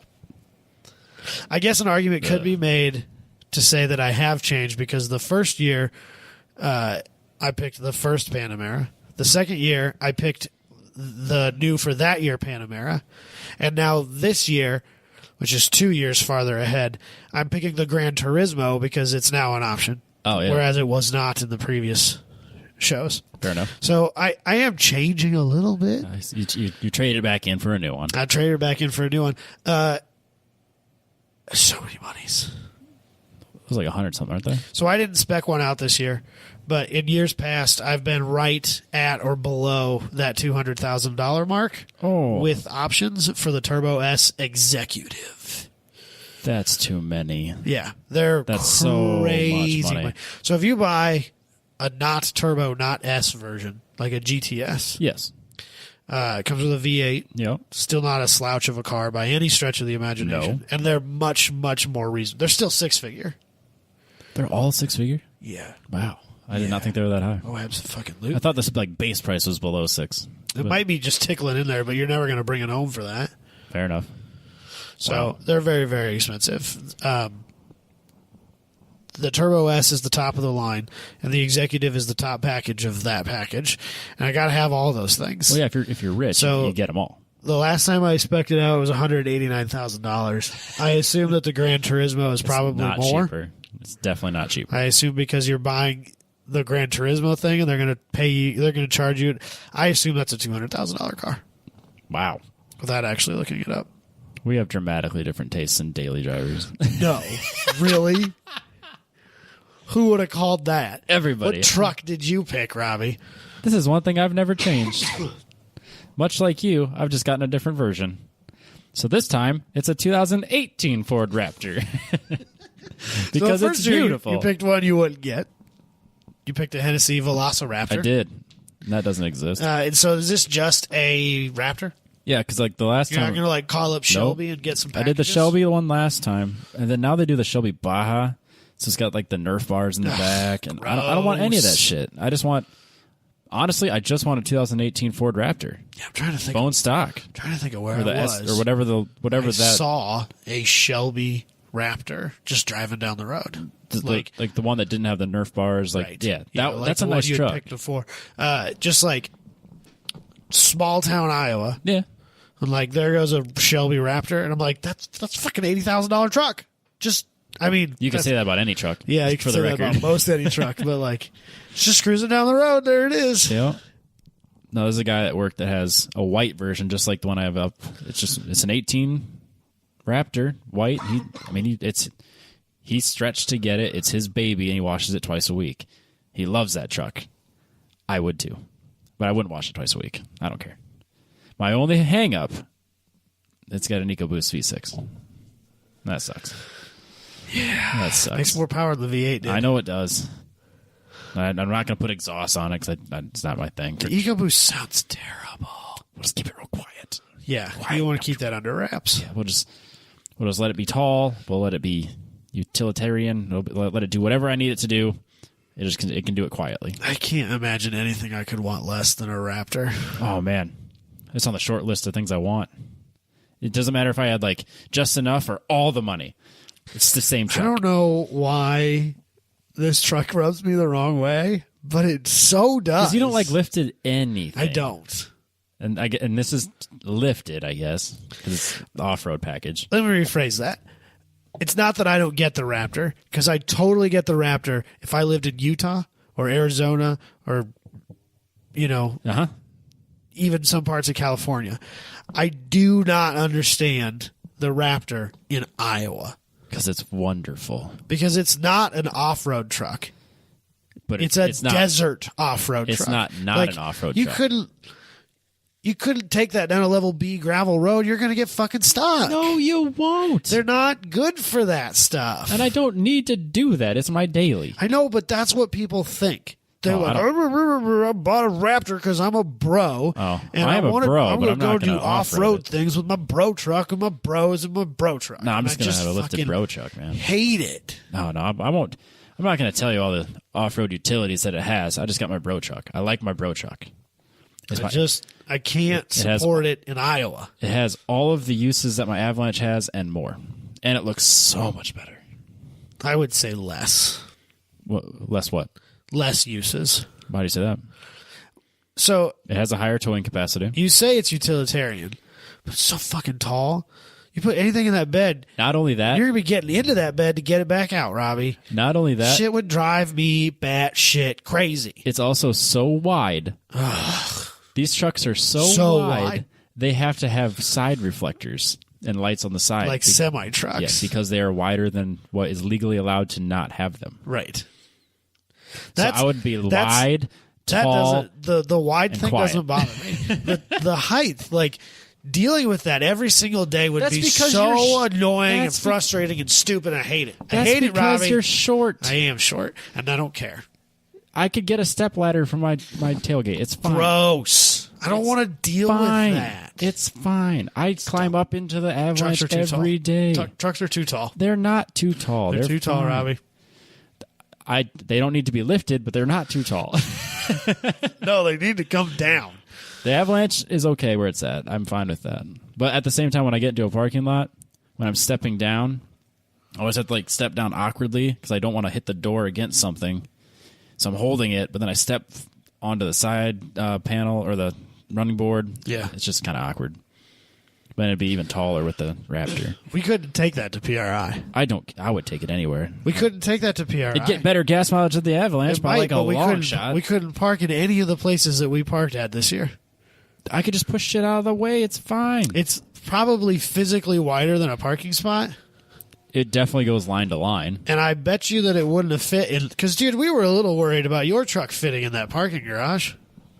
Yeah, it wouldn't go in the parking garage. It's too tall. I don't think it would. It's too tall and too wide. Yep. We'd have to take your Honda. Take my City Turbo? No, we'll take the Panamera. We'll take the Panamera. Fuck yeah, we'll take the Panamera. Be crushing some miles, Robbie. That's all right. You're a city folk. I'm not a. I'm not a city folk. You got your Porsche for your city stuff. I got my truck for my country stuff. I just don't understand why you need a lifted truck. I need a cowboy hat, a lifted truck, and some country music. So just let me do my thing. There is not a life I can imagine not wanting to live more than wearing a cowboy hat and listening to country music in my blue jeans and my flannels. If I had all the money to buy all of these cars, I would also have a plot of land away from all of the humans. Robbie, the only reason I wouldn't be down a gravel road is because of these cars. Right, yeah, it'd have to be on a paved road still. Or I would have Hard to surfaces only. pave my driveway. Hard surfaces only. No, I like my gravel. Gravel travel. We're never going to agree, Robbie. No, we Let's won't. do That's vintage. Fine. Vintage. This didn't change for you either. This didn't change for me either. It did not. What is it? 15, 16-ish year-old me could not imagine a better car in the world than a Cadillac Coupe de Ville convertible from 1959. Why? I think we've talked about it on episode 55, but I want to know again. Why? So, I don't know why, but I had this thing for land yachts. Like, I just wanted the biggest car that money could... Like, to me, the perfect car was 25 feet long, primarily made of chrome. It had a Continental Tire kit on the back and had fins that were at least equal to my forehead in height. All of those things were requirements. And nothing says class and ridiculousness and... I don't know, man. The 1959 Cadillac just speaks to me. And you're talking bone stock. Oh, stock is stock and stock. No lowrider, no. Nah, dude, nothing. I don't want this like lead sledded. Nope. I don't want to smooth the door handles. I don't want to French the headlights. I don't want to do any of that stuff. I want a stock one. I might even take it in pink. Like Elvis Presley? Like my pink Cadillac. I guess. It's got to be a convertible. It's got to have a Continental kit. It's got to have those like 100-spoke. Are those the hardtop convertibles? I don't know. No. I don't think so. There were some in that era. And I'm picturing it, but I don't think that's I know that I don't Ford think did that. I don't know that Cadillac did. There are cars out there that have bigger fins. I think the 60 Cadillac had bigger fins. You don't want to have the biggest one at the Cars and Coffee? No, for some reason. I feel like that's like a dick measuring contest. No, you're not wrong. My fins are bigger than your fins. But the 59 is just the one for me. Yeah. I don't know what it is. The only thing that I think I could maybe talk myself into, if it wasn't this, was like a Chrysler Imperial. Yeah. Which was, they tried to make it as like a spin-off brand, but it was ridiculous, huge cars like this that had wild option packages. Like, there was a Chrysler Imperial that you could get a vinyl player in. That's awesome. Like, that's the kind of option packages that were being put in these cars. Like, those were being built as kind of like the executive limos of the day. Okay. And there's not very many of those. They're also wild. They're acres and acres of chrome. And like factories in China like killed people to make the amount of chrome that was required to do this. Like, they're huge and they're ostentatious, and I just love it, Robbie. I just love it. I can't disagree. It'll never be on my list, but I totally get it. I want one so bad still. Every time I see one, I'm like, motherfucker. You know what I'm just realizing right now that I totally didn't even think about, but like the Lincoln Continental. Yeah. The suicide doors. Yeah. Be pretty hard to walk away from that. Yep. Yeah. Mine would be lowered though, and like, would you put it? Well, yeah. No, that if I had a Lincoln, that would be lead sledded right? Like, Yeah, it'd be- I'd listen to ZZ Top and I'd have my beard and like that would be what I would do. Black with on black with for some sure. chrome. Absolutely. Yeah. I get it. But the Cadillac, I just want to leave alone. I get it. Can't make it any better than it already is, Robbie. But you can fix the Lincoln. Yeah. So what do you got for me? What I actually went with. Did I not save it? Oh no, Robbie. Yes, I didn't. What is it? It would be Talk about it while you look for it. the '65 Shelby Daytona. Really? Yep. The Daytona. So that would be the hardtop. Yes, One. I actually don't like the Roadsters, the Cobras. Yep, I'm not a big fan of the Cobras. Is it the kit car thing that's kind of ruined it for you? No, I like the looks of the Daytona way more than I like the looks of the Cobra. I get that. I mean, it's a like Cobra Daytona, whatever. Something weird about the back end of those I don't like. You know what? That's kind of my thing with these cars, just in general. The flat angled back. It looks silly. That's actually what talked me out about. Like, I have a list of a handful of cars roughly that same era. They all have the same silhouette. So, like, You just triggered my father in ways I can't describe to you because Hear me out. that's his argument for why he doesn't like new cars. And They all he's look always- the same? And he's always like, "Oh, all the old cars look different." Like, no, Dad, they look the same. You just know the subtle differences. true. And that's where I kind of got into like real nitpicky onto why I didn't pick other ones and I picked this one instead. So, on my list here, I have a '65 Daytona, a '70 Marcos GT. Yes, very similar cars. I can see that. I had a Toyota 2000 GT. Which kind of stands on its own. It has a similar silhouette. Yeah, okay, fine. And a '63 Corvette Stingray. Okay, yeah, I can see They're because all- of the silhouette, the back hatch glass thing. Because I know you want the split window coupe. It has to be the split It's window. got to be the split window. But I took all of them Such a lined cool up. car. I kept kind of finding myself being drawn towards the Daytona, and I would talk myself like, well, if I had all these options, I wouldn't pick the Marcos because I really don't want a right-hand drive. For some reason, I don't want to, because it has to be manual, and I don't want a manual. I'm nitpicking at this point. Right, you got to. And then the Corvette, it's great, but the Daytona's the Daytona. Yeah, And like you could go to a show and there might be another Corvette. there's probably a handful of them, yes. There won't be another Daytona coupe. And if there is, it's a kit car. And because we're talking about theoreticals here, Of course, because yours isn't. Yeah, theoretically. Right. If I had that list in front of me, Yeah. the things that would knock them off for me, first of all, I wouldn't buy the Corvette. Yeah. Because we've talked. Corvette. Yeah. Go back to the stack ranking episode. It's not high on my list. The Marcos, Yeah. it's too much like the Daytona and some of those other cars. It would frustrate because one of the things that frustrates me about the Omni is I always have to explain to people that it's not a Golf. Yes.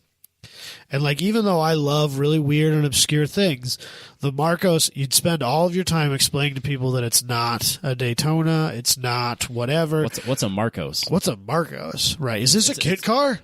It's a super beautiful car. Is this based on a Beetle chassis? Because that's the shit you take that to a good guy's, and that's what people are going to ask you.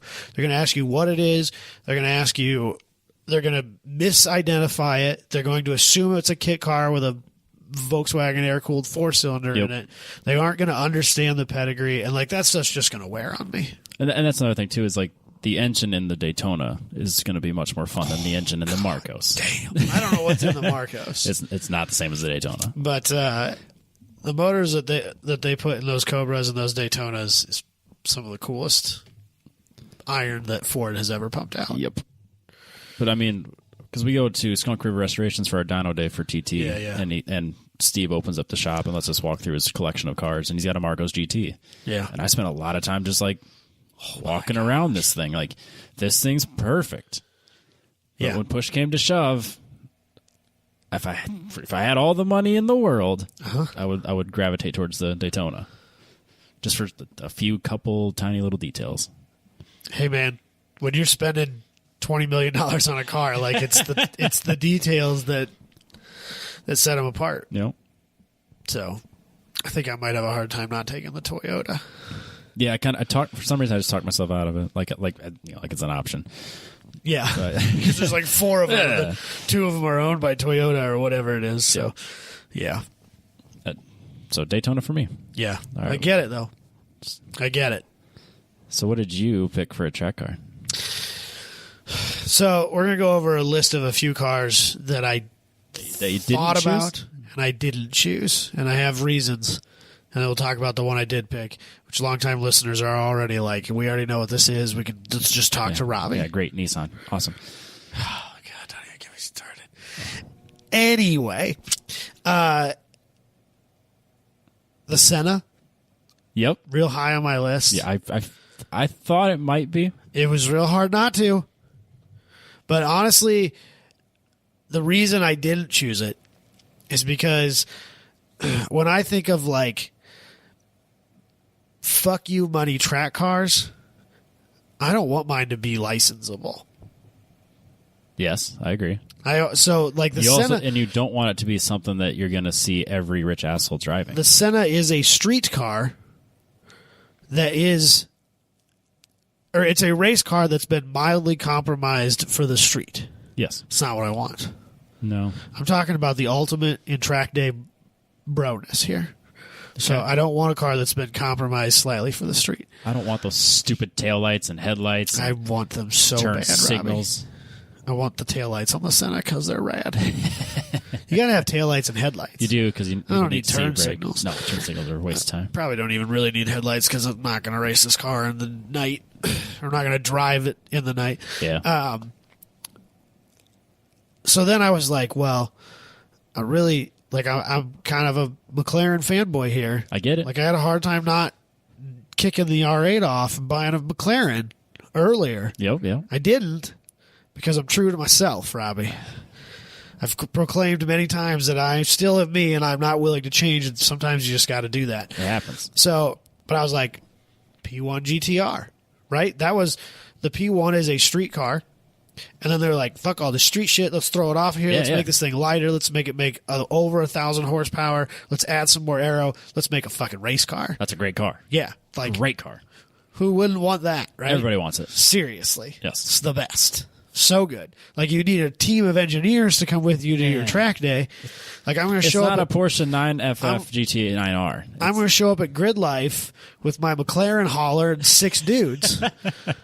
But it's going to be fine. Yeah, it's okay. You know, I thought about it, but I wasn't. I don't know. It was hard. Yeah. I almost picked it.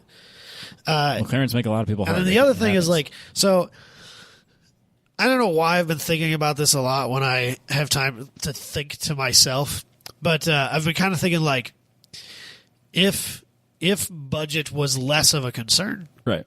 and I was at the point where I was ready to build what would ultimately become the best time attack car that I could possibly build, what would I choose? And my thought was C6 Corvette. And here's Okay. my reason for this. 6. Dalton tells you how bad of an idea that is. Yeah, but that's Dalton. You can't use that as a measuring stick. I watched him track that car all season. I can tell you it's a bad idea. But this is time attack, dude. Fair enough. Like, how many times have we seen the engine and transmission pulled out of James Houghton's car at the racetrack? Literally, between every session, he's putting new gears in that transmission. This is unlimited class time attack. Nothing's a good idea. Fair enough. But the reason I would pick that car, there's a handful of reasons I would pick that car if I were building the ultimate unlimited class time attack car. It started out life with the idea of being a race car, right? Like, they were like, all right, we need a race car, because that's what Corvettes have always been. Yeah. Like, race cars that they street. And so there's some motorsport pedigree to it. So, like, there's that R8 that runs in World Time Attack, and they have a bunch of, like, suspension components and parts and pieces on that car that are from the R8 LMS. Yep. Here, I'll just pull up the picture of Ferris's There you go. C6, There which you is go. like my favorite time attack C6. There you go. There's lots of development out there already. One of the things I think is important with time attack at an unlimited level is starting out with a car that has an engine that's capable of somewhat reasonably reliably maintaining that power level. That's a great engine for that. And no matter what you want to say about, I mean, I totally get that K-Series motors are great and that all these other, Evos have had lots of success and chances are it's going to end up billet anyway, so what's it fucking matter? But, like, if you have a larger displacement engine, you're asking less of that displacement to make that horsepower. Yes. End of story. That's just science. It's how that works. Right.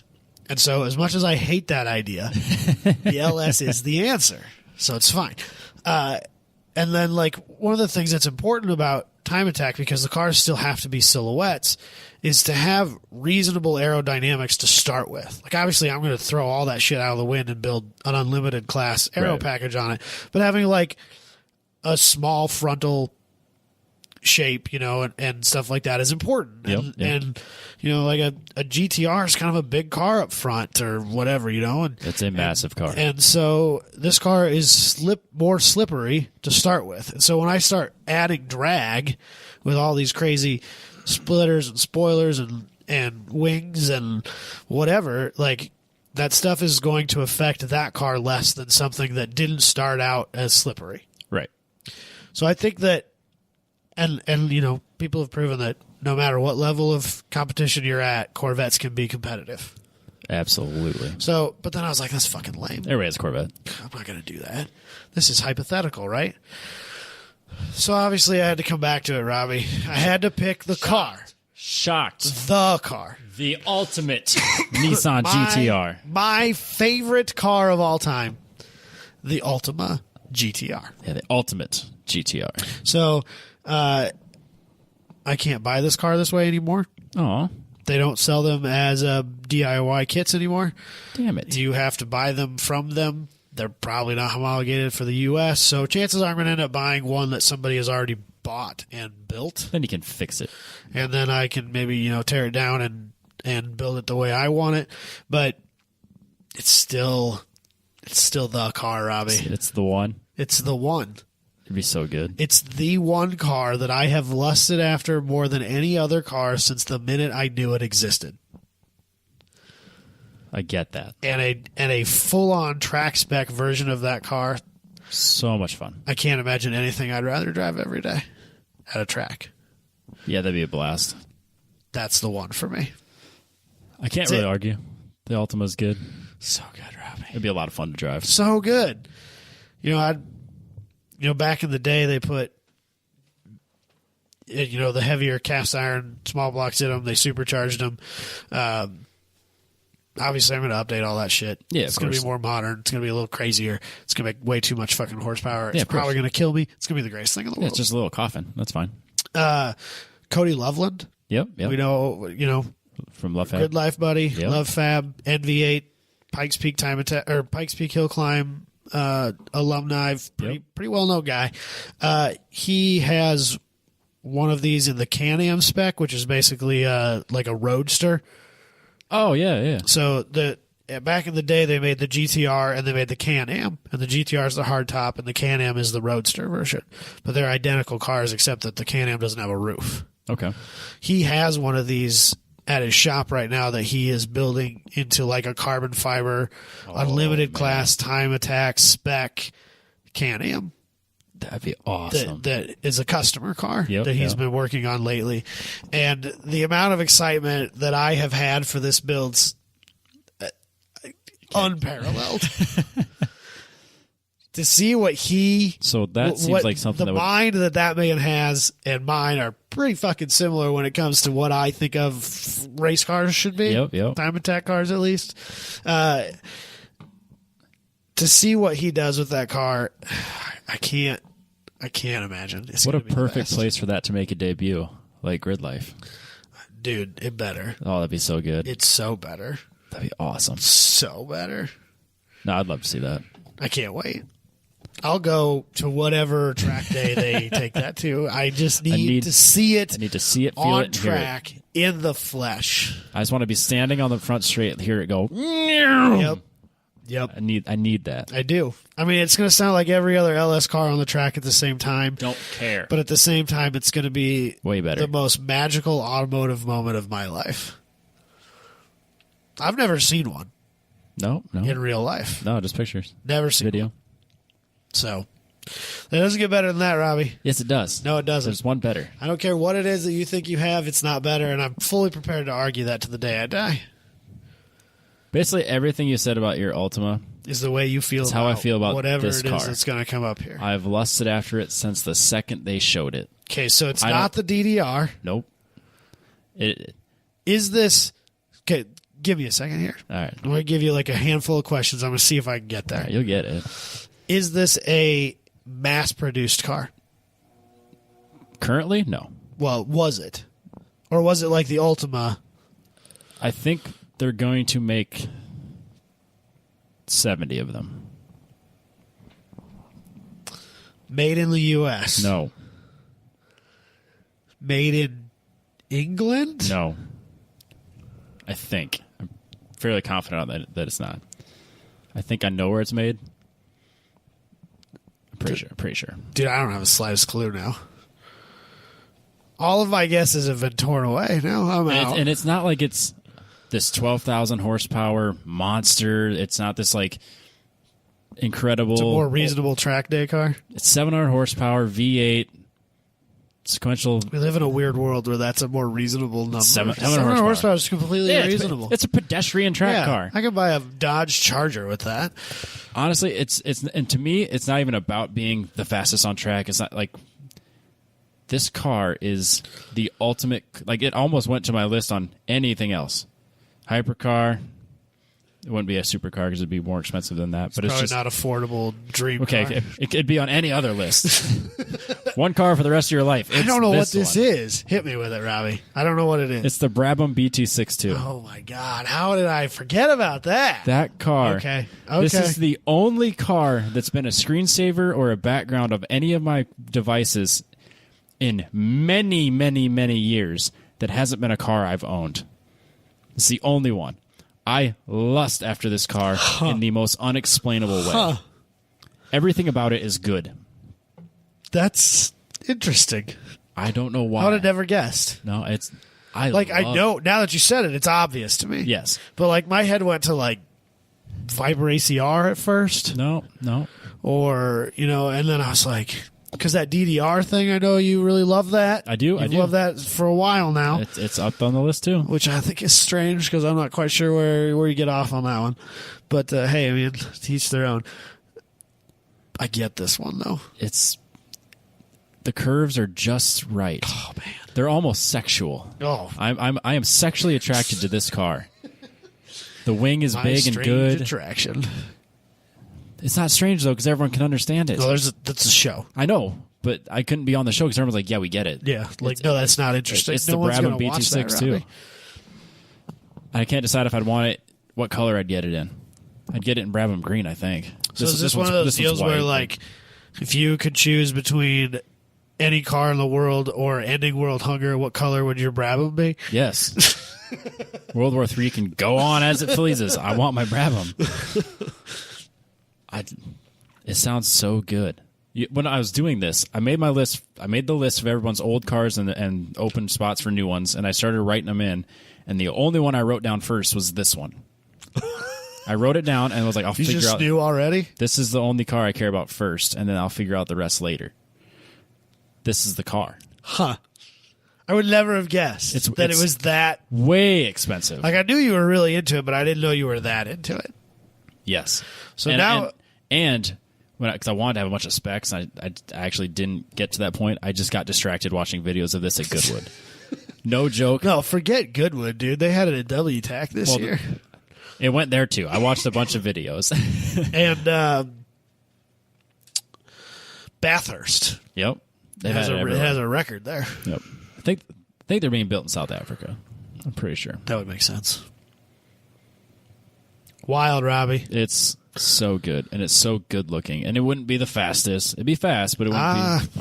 I mean, it's a quick car. I'll bet 700 horsepower. It's I'll no bet joke. we don't know a lot of cars that would be faster. No.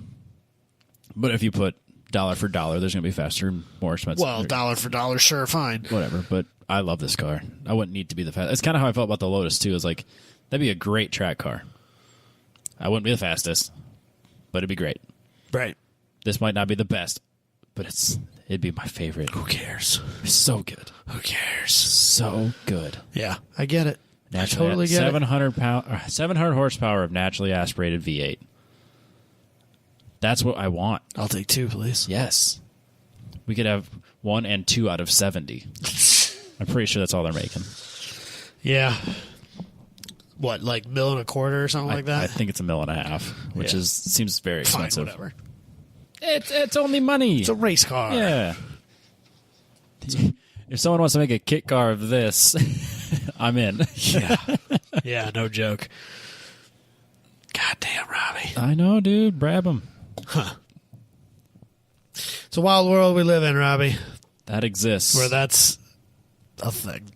And it's glorious. Should we do the news? We can. Do we have anything else we need to talk about?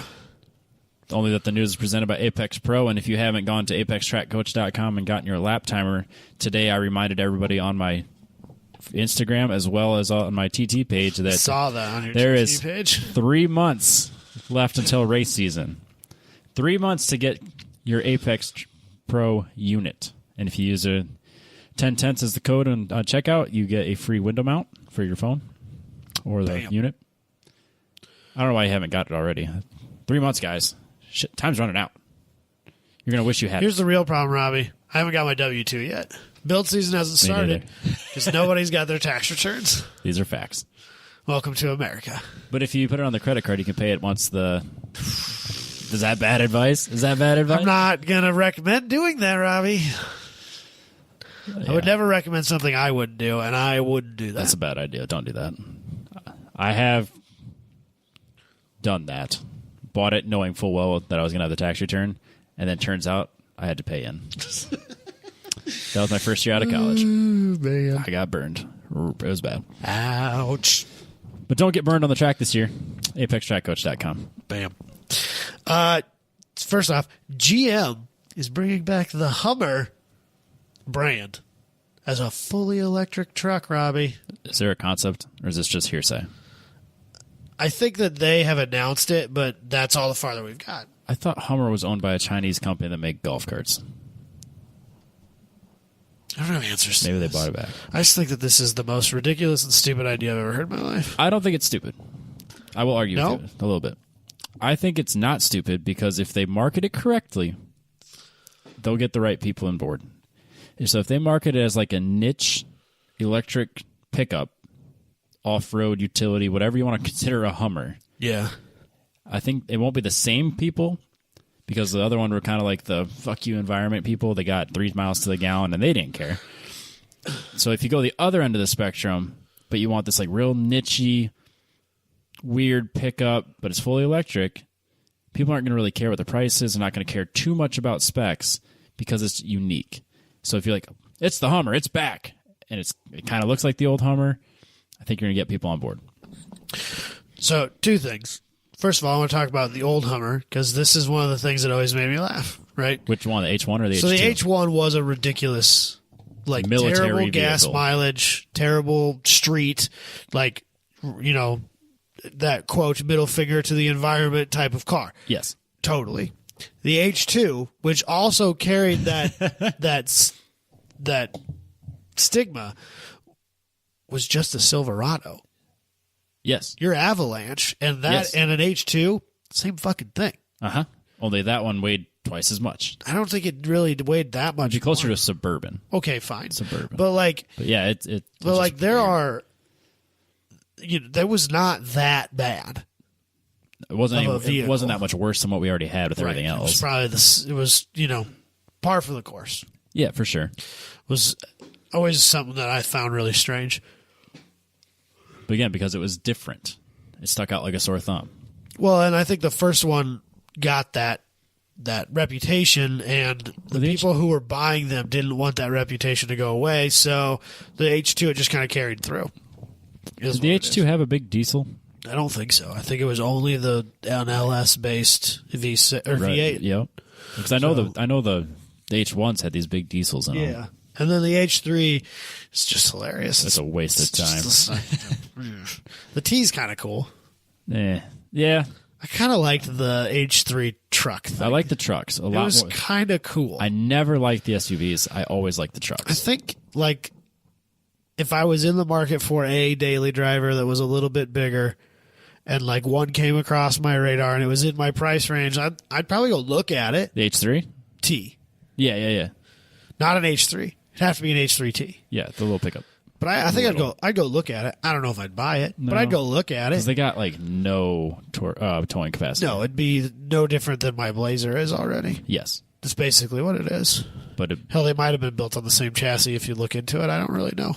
They might have just been a Trailblazer. It probably was. I can't say.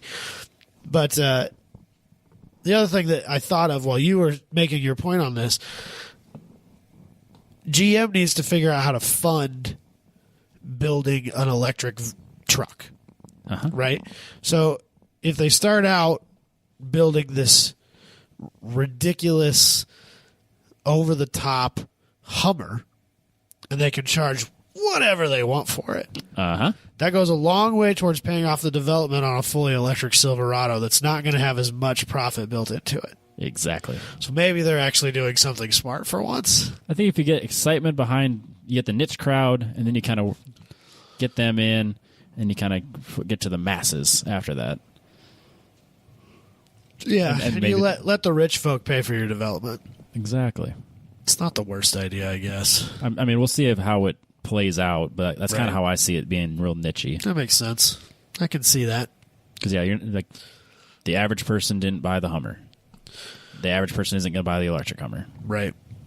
Or this is all total hearsay and conjecture, and it never fucking happens. Welcome to the news cycle. Yeah, that'd be par for the course as well. Yeah. So there was, I don't know. They claim that there will be a Super Bowl ad debuting this. Then I'll see it. Which is a couple of weeks? Yeah, it's because we got the championships. Sometime in February, If you're listening to this as it comes out, the championships happened today, which would be Sunday. Right. And then 2 weeks from then would be the Super Bowl, I think. So I guess in a few weeks, we'll know. Yeah. Right? Is that right? Well, I don't care. It's coming. Who cares? The Browns aren't in it. I don't care. Do we know who's in it? Oh, no, because the championship game championships, decides it. Yeah. Okay. And you don't care. This is how dude, I don't even... Last year, I didn't know who played until after the game was over. Wow. I think the Wednesday after, when we were recording at Michael's house, and Michael and I were talking about how stupid it is, and you told us who was playing, that was the first I learned. Wow. It was the Wednesday after the game. Jeez, even on the year that the Patriots were in it? Dude, it's not on my radar. Yeah, but it's like... It doesn't it's exist at the front in my of world. Booney's radar, which is why I think it would be in front of you a little bit. But I think I knew that they were playing, but I don't think I knew who they were playing against. And now I'm drawing a blank as to who it was. That's how little I care. I just don't care, Robbie. I understand. So, next. This Forester fucks, Robbie. It at least gives one. This is the greatest marketing of all marketing. And if they need to make this... They won't. In whatever market they intended it to be... All right, hold on. Let's take a step back. Yeah, let's. So at the Singapore Auto Show... Yep. Subaru debuted their new Forester. Concept. It's not a new Forester. It's just an option package for the existing Forester. So it is called the Forester Ultimate Customized Kit Special Edition, which the acronym is FUCKS. So you know how it's great. You know how when you see an acronym that fits too well to the situation, somebody knew what they were doing. And then the words that they use to fill in that acronym make no fucking sense at all because they started with their acronym and they worked backwards from there. That's exactly what happened. First of all, someone got fired. No. Someone in Singapore is claiming this isn't their first language and that they were... I mean, I guess, but But whoever did it knew what they were doing. Make no mistake about that. They had to have. Every time we do anything at work, file patents, any of that stuff, it runs through our mind what the acronym's going to be. And yes, we start with what the word we want and figure out how to make it work. Right. That's exactly what they did. They had the Forester, so they already had the F, and they had the customized kit. They're like, well, we can fit this all together. So this is like some Singapore engineer who like watches too much Pornhub. This Doesn't really know English that well, but sees that word a lot on Pornhub. No. This is a student who took classes and got their degree in America, and then went back to Singapore. That could be too. So they knew what they were doing. What it is. It's wonderful. That's it. Let's talk about the car. Okay, Because sure. I kind of love it. It's all right. As a Forester, like if you It seems tall for a Forester. if you just ignore the fact that I would take literally anything over a Forester, but like My dad loves his Forester. if I had to buy a Forester, I'd be in on this thing. It's kind of rad. Why So what they did so is tall though, and big. It seems extra big. I don't know. Isn't that what a new Forester looks like? Dude, I can't- couldn't pick a new I Forester. thought they were way short. short. I thought they were way shorter, I don't know. or maybe that's the Outback. I'm picturing the Outback Probably right thinking now. the Outback. Does my dad have an Outback? I don't know. Bill's wife, She's at a track. that's a cross track. Yeah, it's a Does she cross still track. have that? Yeah, the orange It's one. orange? Yep. Yeah, Yeah, she that's still got a that. cross track. Yep. I have no idea what that's built or based off of. That's closer to like the Pontiac vibe when it comes to looks and size. A little smaller. They went to Colorado to get that. Yeah, it's a quirky little neat Well, car. that color is like a thing. Yeah, That was the color they wanted. that orange is not If they common. were going to buy a cross track, it had to be that color. Yeah, it's a neat car. I don't know, but so this is bigger than that, I think. Yeah, it's like a. There's like a handful of people just like yelling at us right now. I don't care. It's fine. It's like a big RAV4. So, But do you remember Rob White's little SUV Yeah. Subaru thing that he used to have that was real boxy? the autocross one. Yep, Yeah. that was a Forester, Yep. but that was like an early 2000s Forester. Like at least one generation, if not two, older. Oh, it was probably 2, if not 3 older. Okay. Yeah. I might even be able to say that was the first of the Forester generations. Couldn't tell you. Doesn't matter. Coolest thing ever. But so this thing it's been lowered Yep. and they put it on some end keys. Sure. I'm pretty sure they were end keys. Couldn't tell you. It's got underglow. I'm in. It's got a blue wrap Like an with a electric red. blue color with some red pinstriping. Yep. It's very like ricey. Yeah. Fucking in though, Robbie. You know what my biggest hang up right now is, and you probably can't tell because you can't see it from the distance. Uh-huh. It's totally not level when it comes to how they lowered it. It does look all right, crooked. Look where how it's just like overhanging over top of the tire. Yep. It's like to the line. Yep. Past the tread. Yep. Now go to the back. That's way off. Not the same. So I wonder, like a lot of times when you buy lowering kits for like S10s and other trucks like that, Yep. it's like 2 inches in the front, 3 inches in the back. Right. Because they come with a little bit of a rake Which makes sense. from the factory. And now we want it leveled out and when we lower it. Yep. And they just lowered it 2 inches all the way around, so it's still got a rake to it. Yeah, I kind of did that with the 240 when I was setting it up the first time. I was kind of like, well, let's measure this. They're all about the same. Right. That's not even close. That looks terrible. Let's try that again. Yeah. So maybe that's what it is. Who knows? Yeah. You got to have that rake for the Aero. Oh, yeah. Because that little lip thing on their bumper catches all the wind. Well, when you have the little bit of a forward rake, it helps pull air out from underneath the car and create less lift. Yeah, true. I wouldn't want to call it downforce. No. It's just less lift, making them more stable at speed. But Subaru doesn't give a fuck. They took it away. No fucks given. No, they didn't give us one. They even issued An apology. an apology. Don't apologize. Don't apologize. It shows weakness. Yeah. If I ever offend somebody on the podcast, I'm not going to apologize. It depends on what I what I offended them for. Nah, shows weakness. Nah. Subaru looks I might weak. genuinely feel bad about something. It depends on what I said. If we get into like rolling, and I might say something I really didn't mean to say. Or if it's a joke out of context. Right. Yeah. I probably offended somebody I've about, offended many. about my statement about not wanting to live the life that I know you, would require you like shit all over my Ford Raptor. a county or a cowboy hat and country music. Me and Andrew Rains are just like, what an asshole. Shitting on our pickups. It's not that I'm shitting on pickups. It's that I'm shitting on Raptors and country music. He's got a diesel pickup that's bigger than that. Yeah, but it makes sense. Nah, you know what? I think that most people who own diesel pickups should own those too, so it's fine. I just had this conversation with a group of friends I have on a group message because Ryan doesn't need a diesel pickup to pull a single car open trailer and a gutted S2000. He doesn't need a diesel. Ryan, what you need is a diesel pickup and an enclosed trailer. He doesn't need to spend $15,000 more dollars Your on diesel the will last- same truck. Your diesel will last 10 times longer. It don't fucking matter. It doesn't matter. 90% of the people who own diesels don't need them. Ryan, you need it. It's a waste of money because they're so They're expensive. very, very expensive, and they stay expensive for a long time. He's going to drive it into the ground, so it doesn't matter what the resale value is. Oh, see, then it doesn't If matter. he's going to buy it and flip it in 3 years, sure. Right. But he's not. He's going to buy it and drive it into the ground and take it to the junkyard and buy another one. That means then take the diesel. It'll last you 20 years. No. It's 700,000 It's miles. not worth the money. It is if it lasts 10 times He as doesn't long. daily it. It's fine. It's literally his It's toe fine. pig.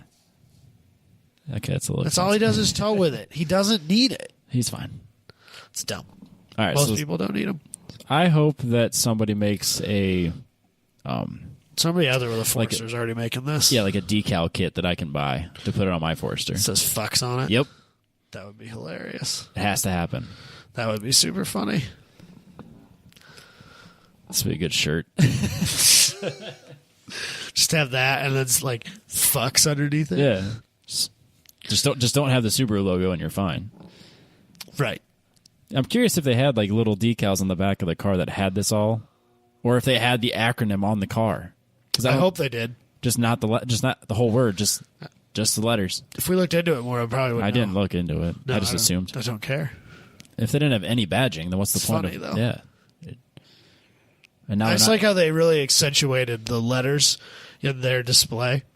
well, you knew whoever put it together knew that it spelled fucks because Hell yeah. specials on the first line and then on the bottom line by itself in lower Edition. letters edition. And it's not capitalized. No, and Forester Utility, Ultimate. Forester Ultimate, Customized kit special.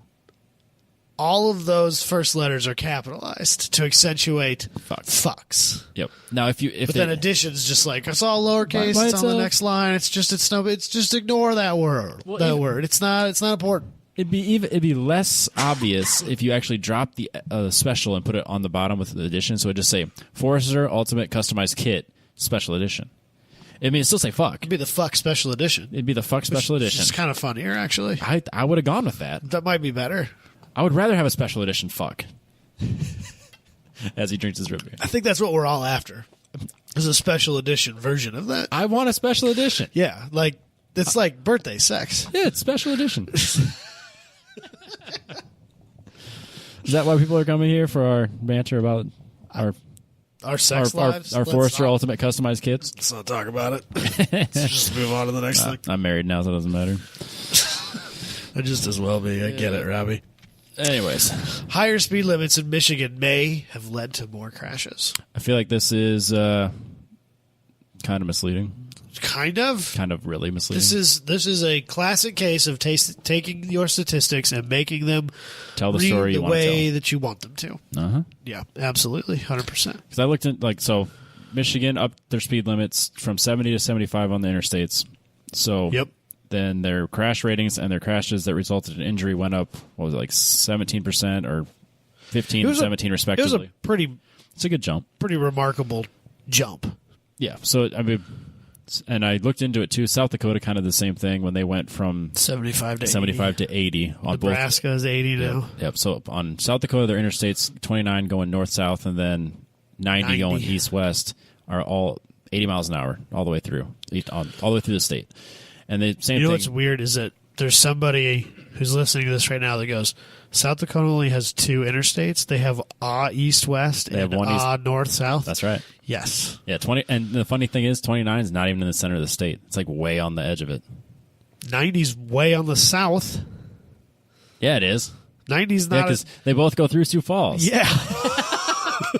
They are way weird. Yeah. Yep. At least our 2 interstates bisect center. the state pretty well. And Des Moines was built around 2 interstates. And That's why we're a human trafficking hub, Robbie. That's true. And then, like, the interstates cut through the city in, like, the perfect way on, like, Lincoln, Nebraska that goes around the city. So gross. What are we doing? So annoying. That's why Des Moines is the perfect city. Like, all of the infrastructure was taken into account. Let's slow down on the word perfect there, Robbie. But anyways, back to my South Dakota point. South Dakota had the same thing, that when they upped the speed limit, they had an increase in accidents and accidents resulting in fatalities. Yep. The first year. Yes. But then also on that data, like I think it was 70% of the people that had fatalities weren't wearing a seatbelt. So that 5 miles an hour wasn't going to make a difference on that one. Right. The other thing is that you can't, because there's no way to test this, Right. we can't prove that there wouldn't have been a similar increase in those accidents had we not increased the speed limit. Because we are certainly becoming worse drivers as an average culture. You know how easy it is to get a license? We're less attentive when we're driving. Yes. We take it less seriously. Yes. Cars are safe. Cars are supposed to be safer. Yeah. But there's still enough shit boxes on the road, like the fucking pile of junk I drive, that doesn't stop for you. And, people still use their cell phones. They're still doing whatever it is they're doing. Yeah. While they're driving down the road. And it's just a more dangerous place out there. I see a lot of, I have a 45-minute commute to and from work every single day. Yep. That is all interstate. Almost 100% of it. Except for like the last mile to my house and the last mile to work is not. I see a lot of stupid shit. Yeah, constantly. A ton of stupid shit. People smashing on brakes for no reason. People hanging out in the wrong lanes all the freaking times. People not merging or not merging safely. People not letting people in safely when they're coming on to, or when they're entering the interstate. Right. A multitude of things I see all the time, and that stuff doesn't change. That stuff doesn't go away if the speed limit is slower. No. And to me, Michigan's a good example as to how to set this up, because they have truck lanes. So your truck's all the way to the right, and you have 2 more lanes. Yep. I think the trucks can be in the right lane the first and 2. the middle lane, Yep. but cannot be in the far left. Correct. So that, the trucks have a different speed limit, which I'm not a big fan of. But I think that's more dangerous too. But having the 3 lanes, basically your entire interstate, that helps. You would think. Another huge thing, and then the picture in the article shows it. It's a what looks like a Saturn upside down in a snowbank. Did you live through last winter in Michigan? It fucking sucked. It was bad in Iowa. Yeah. It was worse in Michigan. Yeah. Did you live through the winter 2 years ago? Not as bad. This year so far been pretty fucking awesome. Until today. Till tomorrow. But I think that's you can't take that into the data. Like, it doesn't show it because you don't take into account like temperatures and road conditions. How do you know? Because someone would have to monitor that constantly. Right. But I'd say the winter last year versus the winter 2 years ago, when the data was originally taken, like before the interstate speeds went up, that winter was way more mild than the winter we had after the speed limits went up. Yeah. So it doesn't surprise me that you have more fatalities and more crashes. I also don't know that you can draw this conclusion from one year to the next. Absolutely not. Because, I feel like you almost need like a 5-year average. At least. Because you also need to take into, there is, granted, it's only 5 miles an hour, but there is some level of learning curve. You should expect to see more accidents the first year. Right. It's collateral damage. It's not going to be less. It's dark to say it that way, but any change in something like that, people are going to have to adjust to it. And some people are going to think this is a license to speed, and that's a problem. And there's other people that aren't going to feel comfortable setting their speed limit 5 miles an hour higher. It's no joke. When I take 29 from almost Omaha all the way to Sioux City, and then you go from Sioux City to Sioux Falls. Yeah. Going for what a speed limit at, like, set your cruise at, like, Iowa's just above 70. Iowa's 70. And then Most people do somewhere between 70 and 75. Yes. And then you bump past Sioux City. You cross an imaginary line. And all of a sudden it's 80. And so a lot of people are doing 85 miles an hour. That's straight trucking. It's fast. It is and fast. It feels fast. It does feel fast. Because you've been driving at 73, 75 for an hour, almost 2. Yeah. And then you just automatically jump up to another speed. Yeah, it doesn't surprise me that stretch wouldn't have more accidents. Right. And I assume it's the same thing in Michigan. And Michigan's not exactly a flat, straight state. There's a lot of curves on those roads. Yeah. So, yeah, you bump them up 5 miles an hour and you throw some ice on it, you're going to have some accidents. Right. People need to, like, that. I think that's the biggest thing, is that people aren't going to, like, they're not going to adjust to the speed limits or to the conditions of the road. The speed limit says 75. I get to go 75. There's too many people that don't understand that. Right. They're not, well, or they're like, I'm in my Suburban and I have 4-wheel drive and I'm fine. That, or worse yet, they're in their Edge with their Edge Summer Sport tires. with their summer tires, but it's got all-wheel drive and I'm fine. No. Or as soon as they see any sort of, like, glisten on the road, they assume it's pure ice, and then they hit the brakes, or they drive 20 miles an hour under the speed limit, while the rest of the traffic is going at least just under. Right. And then those are in the way, and then you see someone that comes up on them, hits their brakes, slides, and then we have an out-of-control truck. Yep. I've seen it this year already, multiple times. Yep. Thought I was going to see it on Monday on the way to work. Did you see the accident that happened today? Yes, I did. They shut down the interstate. Carrying a truck turned over, carrying a load of live Hogs. pigs. Yep. And they were running around the interstate. Oh, gosh. Said to shut the interstate down. I knew they shut the interstate down. It's the best. Oh, man. It's Iowa. the most funny. That East Mixmaster, it's always something. Both those Mixmasters, but especially the East one. East one's a mess. Yeah, it's awful. But the rest of the interstate around the city is great. Sure. Sure. But I'm going to use this as a shameless plug. This is exactly why we need the SCCA's street survival classes. There you go. That's what's up. They train people how to drive in the wets and in not great conditions, and it's way better than actual driver's education. Yeah. So we need driver's education. We do it a couple times. We do it a couple times a year. I think it's a pretty common program a lot of places, and it should be. And so, if you got a teenage driver, I would recommend not only taking them to driver's school, but also taking them to street survival. Twice. Sure, twice. I think that's one of those things. I think that's one of those things that, like, if I go there for a day, I will learn things, but I might not retain it. Yeah, you almost need to do it a couple times because repetition. Learning to control your car in a skid and bring it to a safe stop is not something you just like learn in a day and you're done. You need practice. Yeah, it's hard. Everyone should go drifting to learn the limits of their car. There's an argument to be made there, Robbie. Friend of the show, Daniel. Yeah, just bought a G8. Nice. And so obviously we're trying to encourage him to make poor decisions with his life. Right? It's a perfect drift car. So I went back and found the smokiest, most angled picture I could find from the day that Luke? we were at the track when Luke brought his G8 in bone stock condition. Yes. And I was like, dude, stock suspension, factory automatic transmission, no power adders. What's up? This is the perfect car. Like, he did it. Why are you not out there being yeehaw? Like, let's send it. Is he going to send it? I don't know. Apparently, he has a friend who's trying to talk him into putting some twin turb skis and a power glide in there, and I'm like, dude, come on, that's super duper lame. No. So, like, because I'm in a group chat with him and Austin, who Daniel and Austin are friends. Yes.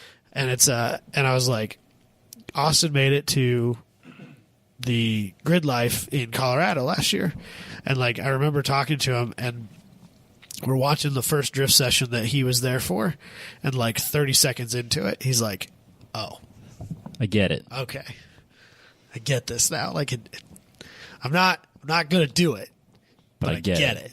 You know." And I was like, and I said to Austin, I was like, "We need Grid Life to ruin Daniel's life too, don't we?" Yes. In the best way possible. Well, he's already halfway there with the best car you can get. I mean, let's slow down on best car. I've said it before. Pretty cool car. Drifting a big car is just more attractive when in photography. A bigger smoky drift out of a big car That's fair. is better than a small car. Needs to be red too, apparently. Red, bright blue works. Yeah. Green.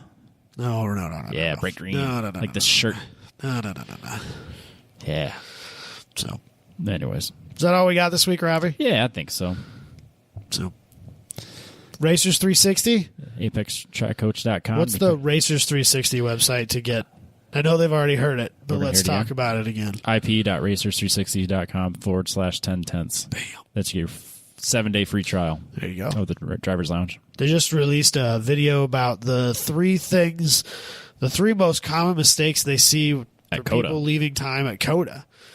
Seems useful considering Seems how awfully coincidental. We've got a couple of events coming up there this year. Yep. So that got shared in my group chat for the Neon for Champ Car that we're going perfect. to this year. Nice. Oddly enough. Huh. Well, if they're listening to the show, they already have 7 days free at the driver's lounge. Yep, they should be using it. Sign up, please. Just for us. Yeah, do it for us. Like, I don't even care if you look at it. Just sign up for it. No, you should sign up and then I'm sure if you should sign up, you subscribe. will look at It's only $100 a year, $100 a year seems reasonable for the amount of information that's in there. and there's For some of our like Dion said, friends. he's gonna their YouTube channel is gonna kind of dry up publicly, and then the more like specialized, focused stuff, like if it's they're giving you 3 tips on the YouTube channel, there's gonna be 30 tips on the actual Like a video full track, at the track. a full track. There will be. drive. I guarantee there's a track. We turn by all turn. watched that Heartland Park Topeka one before we went there. Yes, It was super useful. it's incredible. Yeah, so good. We'll talk about what I'm doing this summer later, but I have already made a list of Been all studying? I've been studying. I have been living in that simulator. I don't doubt that at all. So we'll talk about that later. Yeah. But we'll catch you guys next week. Bam. See you.